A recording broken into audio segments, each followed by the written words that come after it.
আজকে আমি যে বইটা পড়াতে যাচ্ছি, ফার্স্ট অফ অল কিছু জিনিস বলে ফেলি আমার ক্লাসের বিষয়। সেটা হচ্ছে আই আন্ডারস্ট্যান্ড আপনারা অনেকে অফিস থেকে এসেছেন, একটু টায়ার্ড থাকতে পারেন, আই আন্ডারস্ট্যান্ড। তারপরেও একটু চেষ্টা করবেন, আল্লাহর কাছে সাহায্য চাবেন যে আল্লাহ যাতে আমাদেরকে অ্যাক্টিভ রাখে, আমরা যাতে একটু এনার্জেটিক থাকতে পারি, আমরা যা পড়ছি সেটা আমরা শুনতে পারি। চেষ্টা করবেন একটা কলম কাগজ হাতে রাখার, বিকজ এখানে আমরা যা শিখবো এটা হচ্ছে আল ইলম, এটা হচ্ছে ইলম। এবং সালাফরা অনেকে এটা উদাহরণ হিসেবে দিত যে যখন কেউ শিকার করতে যায়, সে যদি কোনো ওয়েপন্স ছাড়া শিকার করতে যায়, তাহলে সে কিন্তু তার সামনে দিয়ে শিকার আসলেও সে শিকারটা ধরতে পারবে না।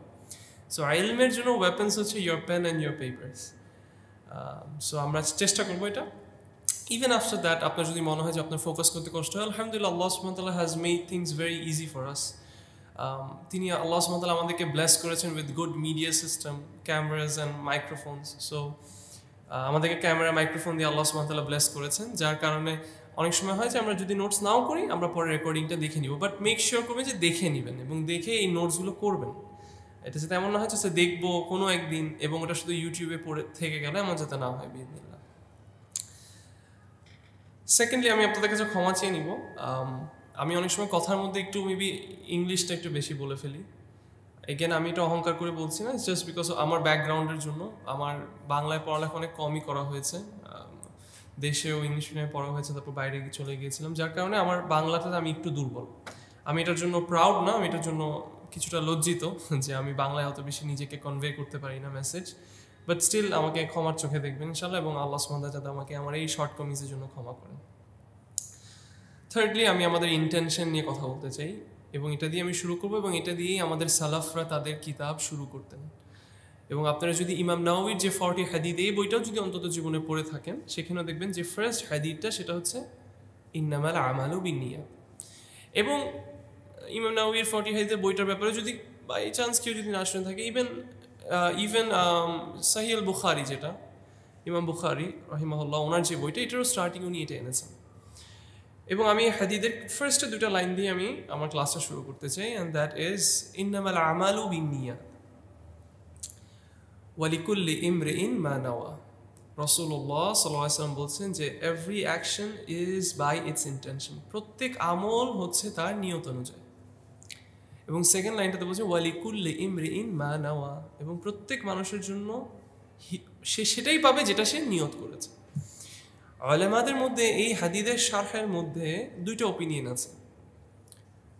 একটা গ্রুপ অফ স্কলার্স বলছেন যে এখানে রেপিটেশন করা হয়েছে এমফেসিস দেওয়ার জন্য। এমফেসিস বলতে হচ্ছে একটা কথা দুইবার বলা, সহজ ভাষায়। বাচ্চাকে বললাম ঘুম থেকে উঠো, দুইবার বললাম ঘুম থেকে উঠো, ঘুম থেকে উঠো। রেপিটেশন করে আমরা এমফেসিস দেওয়ার, জোর দেওয়ার চেষ্টা করি। সো কিছু স্কলার্সরা বলেছেন যে এখানে দুইটা লাইন রেপিটেশন, একই কথাই মিন করেছে, এবং এটা আমাদেরকে এমফেসিস দেওয়ার জন্য, আমাদের উপর কথাটা জোর দেওয়ার জন্য। আরও কিছু স্কলার্সরা আছেন যারা বলছেন যে না, এখানে প্রথম লাইনটার অর্থ হচ্ছে ইন্নামাল আমালু বিন্নিয়াত, এটা হচ্ছে আমল করার আগের ব্যাপার, যে আমলটা আল্লাহর কাছে কবুল হওয়ার জন্য নিয়তের যে শর্ত, সেটার ব্যাপারে বলছে।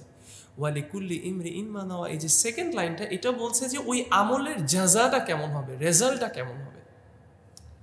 তাহলে আমরা ভেবে দেখি, আজকে আমরা এখানে ইলম অর্জন করতে এসেছি, তাই না? আমি চিটং শহর থেকে এসেছি এখানে টু স্প্রেড নলেজ, ইনশাআল্লাহ বিইজনিল্লাহ, ইলম বিতরণ করার জন্য।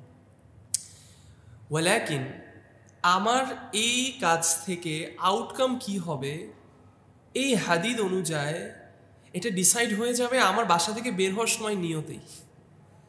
আমি যদি চিটগং থেকে বের হয়ে আসি এই চিন্তায় যে আমি একটা মসজিদে যাচ্ছি, নামি দামি মসজিদ, ইনশাআল্লাহ বিইজনিল্লাহ, মানুষ দেখবে, মানুষ চিনবে, মানুষ শুনবে আমার কথা, একটু টুকটাক একটু সুন্দর করে ইংলিশ বলবো, মানুষ আমাকে একটু স্মার্ট ডাকবে, এটা যদি আমার ইন্টেনশন হয়, তাহলে আমার এটা থেকে আউটকাম এটাই হবে।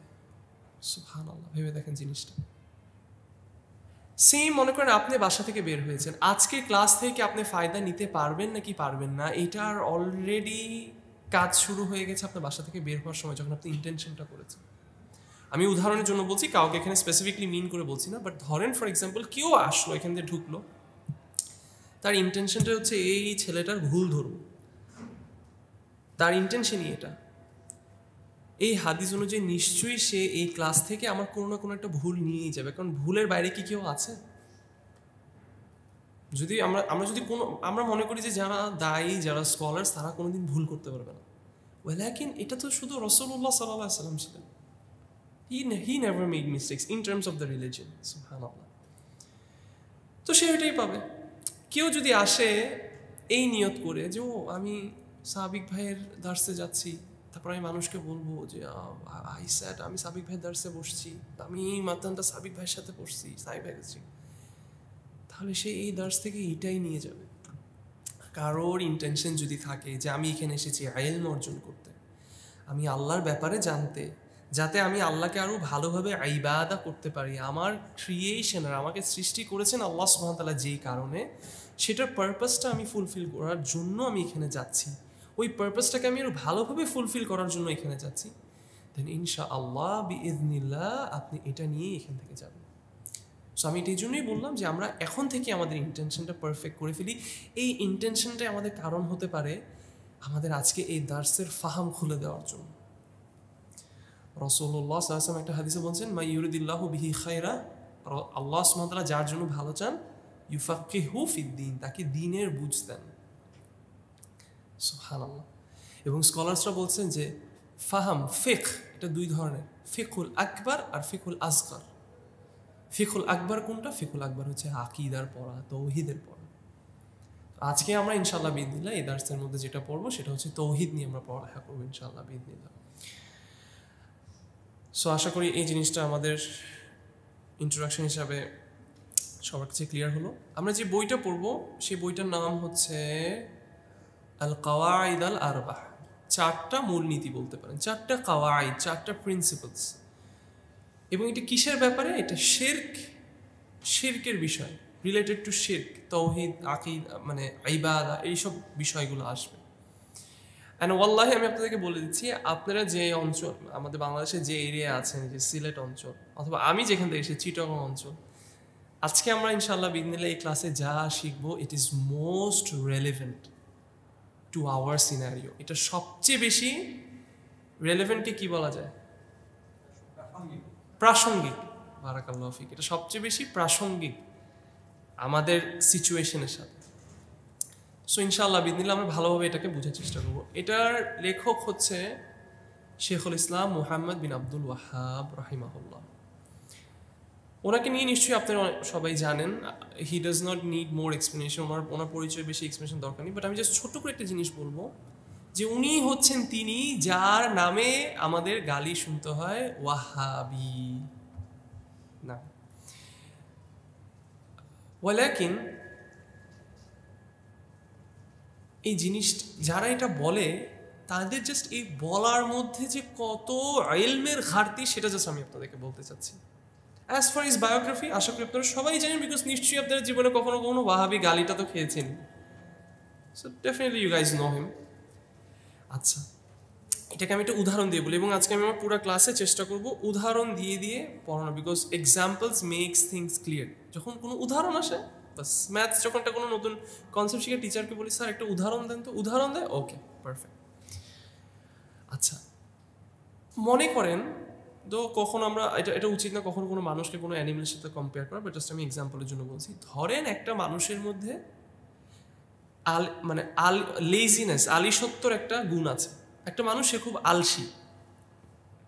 তো আমাদের দেশে আমরা কখনো কার সাথে কিছু মিললে আমরা একটা তাকে ঠাট্টা করি না, এটার বাচ্চা, এটা দূর, তুই তো এটা এভাবে করে বলি না, অথবা ওই পশুটার নাম নিই না, তুই তো একটা গাধা, এভাবে বলা উচিত না কখনো। This is not good, but উদাহরণের জন্য বলছি।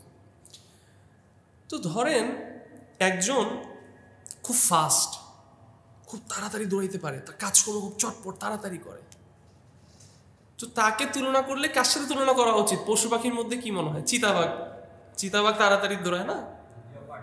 লেপার্ড, হ্যাঁ, চিতাবাঘ।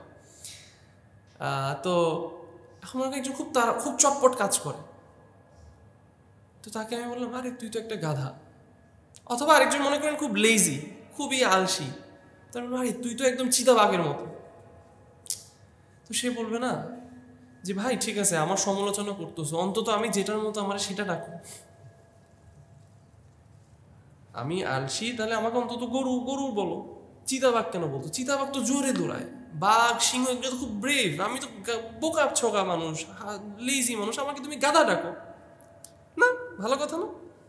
আচ্ছা, আমি কি বললাম আজকে? আমি বইটা কার বই পড়বো, নামটা আমি কি বললাম এইমাত্র? মুহাম্মদ বিন আব্দুল ওয়াহাব। আপনারা টুকিটাকি যারা আরবি জানেন অথবা জানেন, নাম যখন দেয় তখন সামথিং বিন সামথিং বলে যখন, তার মানে কি হয়? খালিদ বিন ওয়ালিদ, মানে খালিদ কার ছেলে? ওয়ালিদের ছেলে। যার বইটা আমরা পড়ছি তার বই পড়ার জন্য, তার যে এলমটা সে রেখে গিয়েছেন সেই এলমকে কবুল করার জন্য, তার যে দাওয়াতটা তিনি দিচ্ছেন সেটাকে আমরা মেনে নেওয়ার জন্য মানুষ আমাদেরকে বলে যে আমরা এই লোকটার ফলোয়ার, ঠিক কিনা? তাহলে এই লোকটার নাম তো মুহাম্মদ, ওনার নাম কি? মুহাম্মদ বিন আব্দুল ওয়াহাব, মানে উনি হচ্ছে মুহাম্মদ আব্দুল ওয়াহাবের ছেলে মুহাম্মদ। তুমি যদি আমাকে গালি দিয়ে থাকো কার জন্য? এই লোকটাকে ফলো করার জন্য, তাহলে তুমি আমাকে মুহাম্মদই বলো। কি বুঝাইতে পারতেছি নাকি ভাই জিনিসটা? ভালো কথা না? আমি অনেক ফাস্ট, তুমি আমাকে চিতাবাঘ বলো, তুমি আমাকে গাধা কেন বলতেছো? আমি অনেক বোকা, তুমি আমাকে গাধা বলো, তুমি আমাকে চিতাবাঘ কেন বলছো? তো তুমি এই লোকটাকে, আমি এই লোকটাকে ফলো করছি এই জন্য তুমি আমাকে গালি দিচ্ছ, তাহলে আমাকে মুহাম্মদই নাম দাও। ওয়ালাকিন এটাতে প্রবলেমটা কি? তাই মুহাম্মদি বললে যে ইসলামের ব্যাপারে কিছু জানে না অথবা মোটামুটি জানে, সে কার কথা চিন্তা করবে? যেমন এই যে এখানে একজন ভাই, আমি মুহাম্মদ বললাম, উনি বললো সাল্লাল্লাহু আলাইহি সাল্লাম, সাথে সাথে এটা রিলেট হয়ে গেছে কার সাথে? রাসূলুল্লাহ সাল্লাল্লাহু আলাইহি সাল্লামের সাথে। মানে এমন একটা যদি গালি দেই যে গালিটা তাকে রিলেট করছে এমন কারোর সাথে যাকে আমাদের আসলেই ফলো করা উচিত, তাহলে তো হইল না। তো এখন তাহলে বললো যে তাহলে একে তাহলে অন্য একটা গালি দিতে হবে। আচ্ছা, আব্দুল ওয়াহাব, এর বাপের নাম, ওনার বাবার নাম আব্দুল ওয়াহাব। আচ্ছা, তাহলে একে ওয়াহাব, এই নামটা মানুষ অনেকে জানে, তাহলে এর ওয়াহাবি বলি। যেই একে ফলো করবে তাকে আমরা বলবো ওয়াহাবি। ওয়ালাকিন কেউ যদি আপনাকে কোনোদিন এরকম নেক্সট টাইম বলে এ বেটা তুই একটা ওয়াহাবি, তাকে বলবেন ওয়াহাব কে দেখি বলো তো তুমি, কে বলতে পারবে? আল্লাহর নাম আল ওয়াহাব, আল্লাহ সুবহানাহু ওয়া তাআলার নাম। সুবহানাল্লাহ। সো বুঝতে পারছেন জাস্ট গালিটার মধ্যে কত ল্যাক অফ নলেজ এবং কত একাডেমিক ডিসঅনেস্টি বলে এটাকে। একবার এরকম বড় পিএইচডিওয়ালা বাংলাদেশের, নো নেম কলিং, বড় পিএইচডিওয়ালা মানুষদেরকে অটো তালাক করে দেয়, সে তাকে প্রশ্ন করা হয়েছে করে যে ওয়াহাবি কারা? বলতেছে ওয়াহাবি হচ্ছে যারা লা মাযহাবি। আজীব ইয়ানি, অ্যাটলিস্ট যেটা বলতো সেটা ঠিক করে বলো, তুমি তোমার অ্যাটলিস্ট রিসার্চটা করো। We expect better from you, you have done PhD my brother, আপনি পিএইচডি করছেন, একটু রিসার্চওয়ালা কথা বলেন। Doesn't suit someone who has done PhD, এরকম কথাবার্তা বলা। সো এটা বুঝতে হবে জিনিসটা, যে দেখেন নেম কলিং করে কোনো লাভ নেই, এই জিনিসটাই একটা জোক। তা আমার একটু মনে আছে, আমি একবার বিদেশে ছিলাম, এই আপনাদের সিলেট থেকে একটা ছাত্র গেছে, তো আমাকে বলতেছে যে আপনি কার বই পড়ান? আমি বলি সালাসাতুল উসুল, এটার লেখক কে? বলে মুহাম্মদ বিন আব্দুল। বলে ও তো বিতর্কিত মানুষ। আমি বলছি কেন বিতর্কিত? বলে মানুষ বলে লা মাযহাবি এটা সেটা। আমি তাকে আমার রুমে নিয়ে গেছি, আমার লাইব্রেরিতে নিয়ে আমি তাকে তার মোহাম্মদ বিন আব্দুল ওয়াহাবের বইটা ইংলিশ, এটা অ্যারাবিক, আমি তাকে ইংলিশটা দিলাম, দিয়ে বললাম you have all your time, তোমার কাছে সব সময় আছে, তুমি এই বইটা পড়ো, আমাকে এখান থেকে বের করে দাও লা মাযহাবি কথা কি আছে, শিরকি কথা কি আছে, ইসলামের সাথে সাংঘর্ষিক কথা কি আছে, বের করে দাও। বলতেছে যেহেতু আনসার দাও, বলতেছে না শুনছি। তাহলে একটা মানুষকে নিয়ে কিরকম শোনা কথা বলা কি ভালো? আচ্ছা আজকে তুমি এটা ক্লিয়ার করে যাবা, দেখি বইটা খুলো তো, যাও তুমি, তোমার বই পড়তে হবে না, তোমার বেশি টাইম চলে যাবে, তুমি জাস্ট আমাকে উল্টায় পেজগুলো উল্টায় আমাকে বলবা যেখানে কার কথা বেশি, তো সে পেজটা উল্টায়। প্রত্যেক পৃষ্ঠায় সে লেখকের কথা পায় 1-2 লাইন, কোরআনের আয়াত পায় মেজরিটি, হাদিস পাচ্ছে মেজরিটি। তো সে চুপ করে আমাদের তাকায় আছে। বললাম ভাই বুঝার চেষ্টা করো, যাকে সমালোচনা করতেছো তার বইটা সমালোচনা করো, তার বইয়ে ভুল ধরে দাও, বানোয়াট কথা বলে কেন মানুষের কাছে প্রপাগান্ডা ছড়াচ্ছ? বইটা খুলো, বইটা পড়ো, কিতাবুত তাওহীদ। সাউন্ড প্রবলেম হচ্ছে নাকি?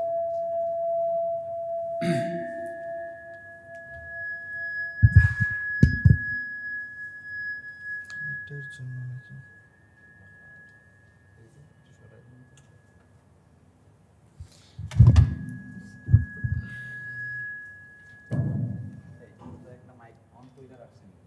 আচ্ছা, যেটা বলছিলাম, সমস্যা ইনশাআল্লাহ। তো আমি বললাম কিতাবুত তাওহীদ দেখো। তিনি একটা একটা কথা বলতেছে, খালি একটা দুইটা লাইন, আর পুরোটাই কোরআন, পুরোটাই হাদিস। তখন সে রিয়েলাইজ করলো যে আসলে এই লোকটা সমালোচনা করতে হলে আমার কোরআন এবং হাদিসকে সমালোচনা করতে হবে। এখন ঠিক আছে, কন্টিনিউ করবো? আচ্ছা, তো সে বুঝলো তাহলে যে সমালোচনা করতে হলে আমি যখন তার লেখার সমালোচনা করতেছি, ইনডিরেক্টলি আমি কোরআন এবং সুন্নাহর সমালোচনা, কারণ তার মেজরিটি কথাই হচ্ছে কল আল্লাহ কল রাসূল। সো তিনি হচ্ছেন এই লেখক, এই বইয়ের লেখক, যার বইটা আমরা আজকে পড়বো ইনশাআল্লাহ বিইذনিল্লাহ। বইয়ের নাম কি বললাম? 4টা নীতি না? কাওয়ায়েদ আল আরবা, নাম বাংলায় 4টা নীতি, ইংলিশে 4 ফাউন্ডেশনস অফ শিরক। শিরকের রিলেটেড 4টা ফাউন্ডেশনাল প্রিন্সিপাল। আগে থেকে আমি আপনাদেরকে বলে দিচ্ছি এই 4টা ফাউন্ডেশন কি, যাতে আপনাদের মাথায় একটা ম্যাপ থাকে। দেখেন, আমাদের গোল এটা না যে আমরা এসে আমাদের ইলমে জহির করব, মানে আমাদের ইলমে দেখাবো যে কত ইলম, কত কিছু জানি। গোল হচ্ছে ইলমটাকে পাস অন করতে পারা। সো মাই টার্গেট ইজ, আমার গোল হচ্ছে আপনাকে জিনিসটা ভালোভাবে বুঝায় দেওয়া, এটা আমার গোল। এবং আমি আল্লাহ সুবহানাহু ওয়া তাআলার কাছে এটার জন্যই সাহায্য চাচ্ছি। আমার গোল এটা না যে আমি এটার জন্য কতটুকু রিসার্চ করেছি, আমি বইটা কীভাবে কোথায় কোথায় পড়ছি সেটা আপনাদের সামনে তুলে ধরা। সো আগে আমি আপনাদেরকে 4টা পয়েন্ট বলে দিচ্ছি। এই 4টা পয়েন্ট রিলেটেডই আমাদের পুরো বইটা পড়া হবে ইনশাআল্লাহ বিইذনিল্লাহ। এবং আল্লাহ সুবহানাহু ওয়া তাআলা যাতে আমাদেরকে তৌফিক দেন আজকে এই বইটা শেষ করতে পারার বিইذনিল্লাহ। এই বইটার মধ্যে যে 4টা নীতি নিয়ে কথা বলা হবে, সেটার মধ্যে ফার্স্ট পয়েন্ট হচ্ছে এটা যে শুধু তৌহিদ আর রুবুবিয়া আপনার জন্য যথেষ্ট না জান্নাতে এন্টার করার জন্য। তৌহিদ আর রুবুবিয়াত আপনার কাছে থাকা যথেষ্ট না জান্নাতে যাওয়ার জন্য। এবং এই তৌহিদ আর রুবুবিয়া মক্কার মুশরিকদেরও ছিল, তারাও এই তৌহিদ আর রুবুবিয়াকে অ্যাফার্ম করেছিল, সাব্যস্ত করেছিল, বাট এটা তাদের জন্য মুসলিম হওয়ার জন্য এনাফ হয়নি। এটা হলো ফার্স্ট পয়েন্ট, মুআল্লিফ প্রুফ করবে। সেকেন্ড পয়েন্ট তিনি যেটা প্রুফ করবে সেটা হচ্ছে যে মক্কার যারা মুশরিকরা ছিল তাদের শিরক করার অজুহাত ছিল এটা যে আমরা শিরক করছি আল্লাহর ইবাদত অন্য কাউকে দেওয়ার জন্য না, এটা কারণ না। আমরা শিরক করছি আল্লাহর সন্তুষ্টি লাভ করার জন্য, আল্লাহর কাছে যাওয়ার জন্য, আল্লাহর কাছে ইন্টারসেসর, আল্লাহর কাছে শাফাআত, মানে তারা যাতে আমার জন্য আল্লাহর কাছে শাফাআত করেন, এটার জন্য আমরা এই শিরক করছি। এটা ছিল তাদের রিজন। এটা হলো সেকেন্ড নীতি তিনি যেটা বলবেন, এবং দ্যাট ইজ শিরক। থার্ড জিনিসটা তিনি যেটা বলবেন সেটা হচ্ছে যে মক্কার মুশরিকরা, অনেকে মনে করে যে মক্কার মুশরিকরা তো শুধু মূর্তি পূজা করতো। এখন যারা গতানুগতিক মানুষরা শিরক করে, তারা মনে করে যে আমরা তো শিরক করতেছি, আমরা তো পীর আউলিয়ার কাছে দোয়া করতেছি। মক্কার মুশরিকরা তো মূর্তি পূজা করতো, গাছ পূজা করতো। তো তিনি প্রুফ করবেন যে না, তারা শুধু মূর্তি পূজা বা গাছ পূজা করতো না, তারা মালাইকাদের, মানে বিভিন্ন ধরনের জিনিসের তারা শিরক করতেন, আল্লাহর সাথে তারা শরিক করতেন। এবং ফোর্থলি তিনি এটা ফোর্থ পয়েন্ট হিসেবে তিনি আনবেন যে তখনের মুশরিকরা এখনের মুশরিক থেকে বেটার ছিল। Better in a sense that not that তারা মেবি জান্নাতে যাবে একটু, অথবা জান্নাতে একটু উপরের স্তরে থাকবে, এমন কোনো কিছু না। ওয়ালাকিন তাদের হাল, তাদের situation was better than us, than our situation, এখনের মুশরিক যারা। বুঝতে পেরেছি সবাইকে? এটা হচ্ছে 4টা পয়েন্ট। ক্লিয়ার সবাই?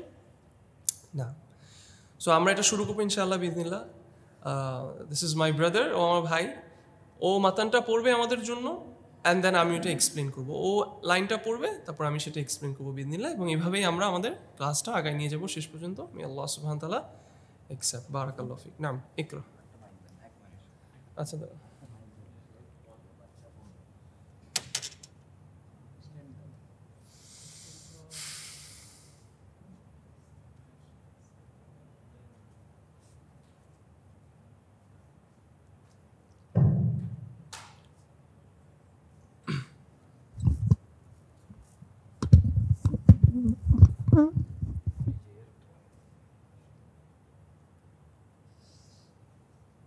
লাইভ না হলে এগুলোই সুবিধা।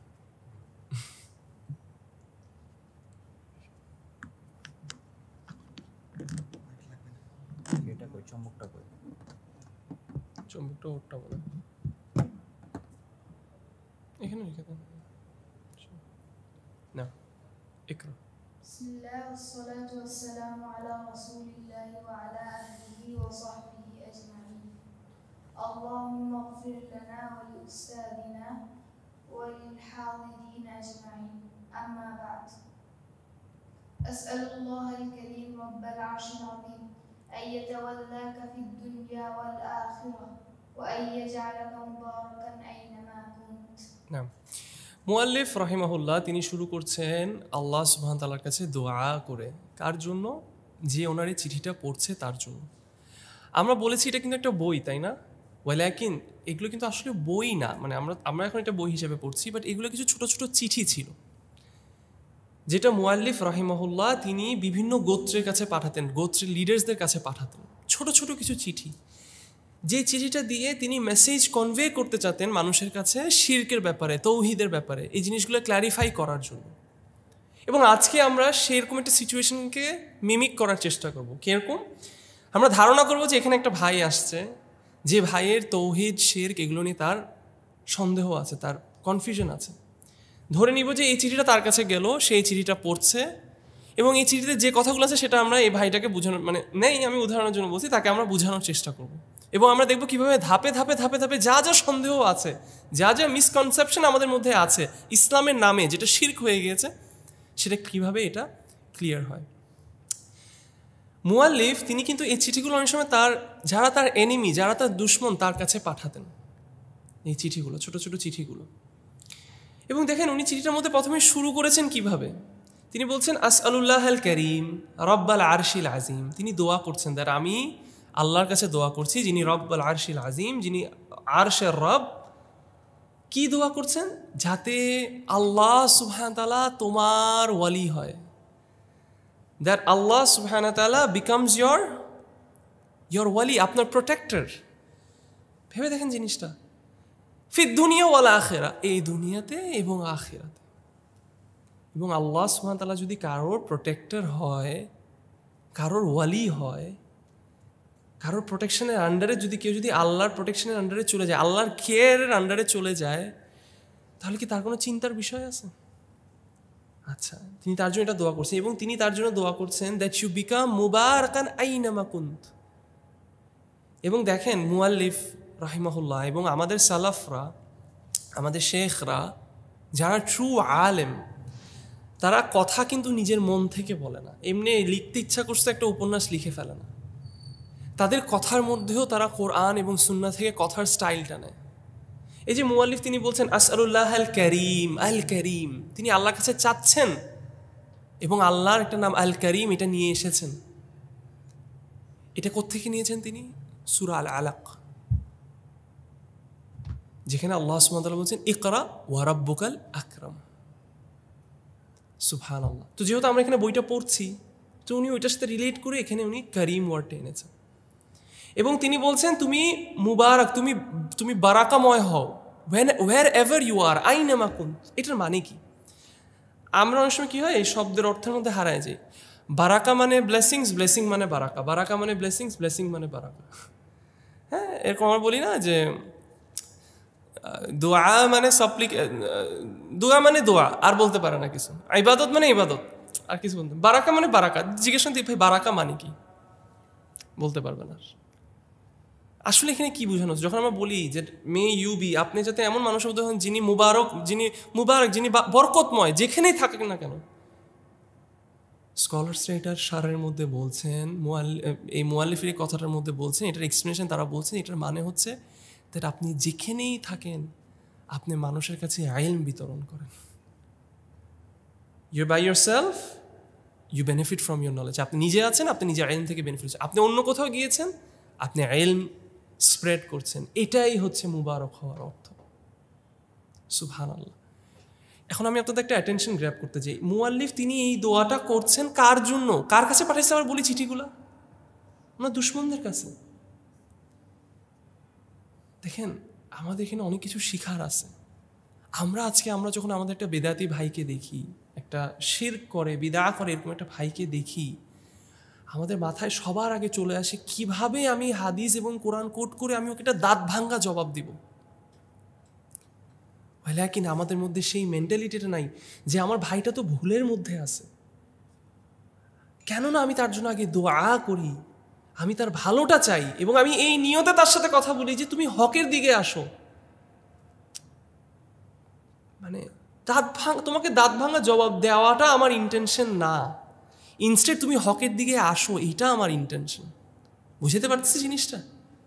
তাহলে মুআল্লিফের আদাব দেখেন এবং শেখের আদাব দেখেন, এবং এখান থেকে আমাদের শেখার অনেক কিছু আছে। কারণ এটা উনি ওনার বন্ধু বান্ধবদেরকে পাঠায় নাই এই চিঠিটা, যারা ওনাকে ঘৃণা করতেন, হেট করতেন, তাদেরকে উনি পাঠাইতেছিল এই চিঠিটা।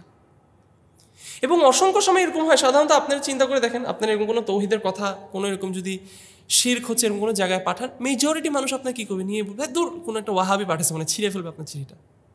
বাট কোনো একজন হতে পারে পড়বে, এবং সে যখন দেখবে যে আপনি তার জন্য প্রথমে দোয়া করতেছেন, এটা তার হার্টটাকে সফট করবে। তারপরে সে যখন চিঠিটা আরও পড়বে, দেখবে যেখানে আল্লাহর কোরআন হাদিস, এটা তাকে টানবে। কারণ আমাদের ফিতরা আমাদেরকে হকের দিকে টানে। আমাদের ফিতরাটা নষ্ট না, আমাদের ফিতরাটা নষ্ট হয়েছে পারিপার্শ্বিক চাপের জন্য। রাসূলুল্লাহ সাল্লাল্লাহু আলাইহি ওয়াসাল্লাম বলছে everyone is born with the correct ফিতরা, লেকিন পরে তার ইহুদি নাসারা পরিজনরা তাকে টেনে নিয়ে যায় ভুলের দিকে। সো আমাদের এটা আনতে হবে আমাদের মধ্যে। যখনই আমার সামনে কোনো ভাই আসতেছে যার মধ্যে ভুল আছে, যখনই আমি কাউকে দেখতেছি যে শিরক করছে, যখনই আমি দেখতেছি সে কোনো ভুল করছে, আমার ফার্স্ট মাথায় এটা আসবে না যে কীভাবে আমি এখনই ফেসবুকে একটা লম্বা রেফিউটেশন লিখে ফেলবো। ফার্স্টে আমার মাথায় এটা আসতে হবে কীভাবে আমি এই ভাইটা ভালো করবো। হ্যাঁ, কিছু মানুষ আছে যারা দে রিকোয়ার রেফিউটেশন, তাদের জন্য রদ দরকার, আমি তাদের কথা বলতেছি না, আমি ইন জেনারেল বলতেছি যে আমাদের একটা মেন্টালিটি হয়ে গেছে যে তুমি সুন্নাহ মানে তুমি বিদাত করতেছো, এই করছো, বাস তুমি আমার দুশমন। নো, ইউ হ্যাভ টু, আপনার একটা সিকোয়েন্স থাকতে হবে। This is not how the prophet Muhammad সাল্লাল্লাহু আলাইহি ওয়াসাল্লাম গিভ। গতকালকে যেটা ওয়াসি ভাই বললো, যে রাসূলুল্লাহ সাল্লাল্লাহু আলাইহি ওয়াসাল্লাম দাওয়া এরকম ছিল না, সুবহানাল্লাহ। তো তিনি দোয়া করলেন। তারপর নেক্সট পড়ো।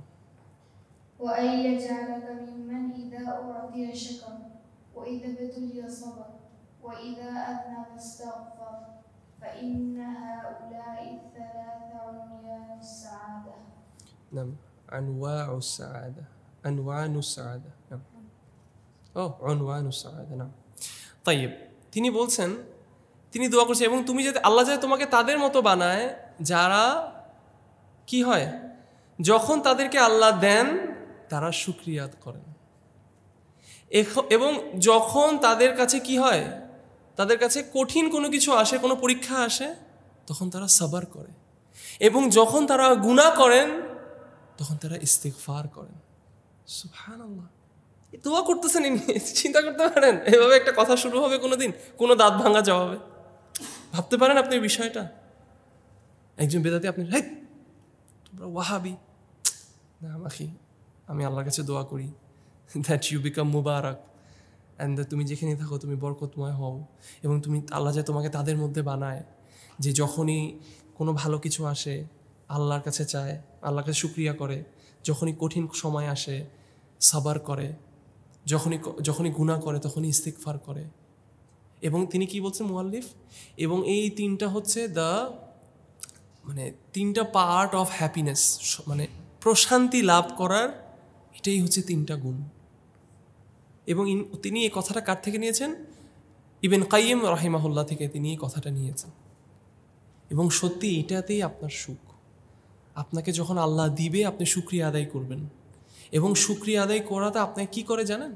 আপনি যখন শুকরিয়া আদায় করবেন, আল্লাহ সুবহানাহু ওয়া তাআলা ফার্স্ট অফ অল আপনার যে নিয়ামত আছে সেটাকে মেনটেন করাবে। আমাদের ওস্তাদরা আমাদেরকে কোরআন হিফজ করার একটা অ্যাডভাইস দেয় যে how do I increase my memorisation, আমি আমার কোরআনের হিফজ কীভাবে বাড়াবো। অ্যাডভাইস করেন যে তুমি আল্লাহর কাছে শুকরিয়া করো, যে 2-3 আয়াত মুখস্থ করছো এটার জন্য তুমি আল্লাহকে শুকরিয়া করো, বিকজ আল্লাহ সুবহানাহু ওয়া তাআলা বলছেন যে শুকরিয়া আদায় করবে আমি তাকে আরও বেশি দিব। সো তুমি যা মুখস্থ করেছো আল্লাহকে শুকরিয়া আদায় করো, এটা তোমার কাছে থাকবে এবং তুমি এটা থেকে আরও বেশি পাবা। সুবহানাল্লাহ, চিন্তা করে দেখছেন বিষয়টা? হ্যাঁ, আমরা কিন্তু এখনো বইয়ের ভিতরে ঢুকিও নাই, অলরেডি কিরকম মনটা নরম হয়ে গেছে না এই কথাগুলোই শুনে। এটাই সেই লোকটা যার নামে আমরা গালি বানাই ফেলছি। কি আমরা না, আমাদেরকে যারা গালি দেয়, তোরা তো ওয়াহাবি।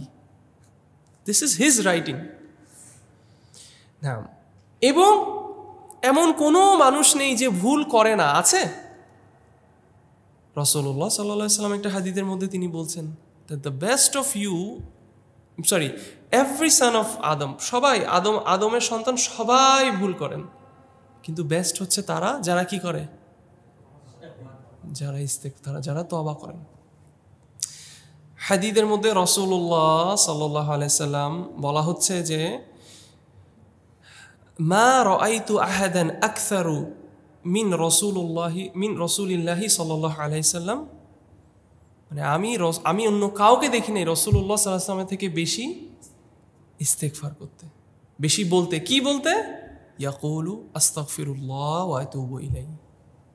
রাসূলুল্লাহ সাল্লাল্লাহু আলাইহি ওয়াসাল্লাম, যার আগের এবং পরে সব গুনাহ ইজ ফরগিভেন, তিনি সারাক্ষণ ইস্তেগফার করতেন। সেখানে আমরা, তিনি দোয়া করছেন যাতে আমরা আজকে যারা এটা পড়ছি, এটা ওনার এই দোয়ার মধ্যে শামিল, যাতে আমরা তাদের মধ্যে হতে পারি। যখন আমরা পাই আমরা শুকরিয়া আদায় করি, যখন আমরা পরীক্ষিত হই তখন আমরা সাবর করি, এবং যখন আমরা গুনাহ করি আমরা সাথে সাথে ইস্তেগফার করি, এবং এটাতেই আপনি প্রশান্তি লাভ করবেন।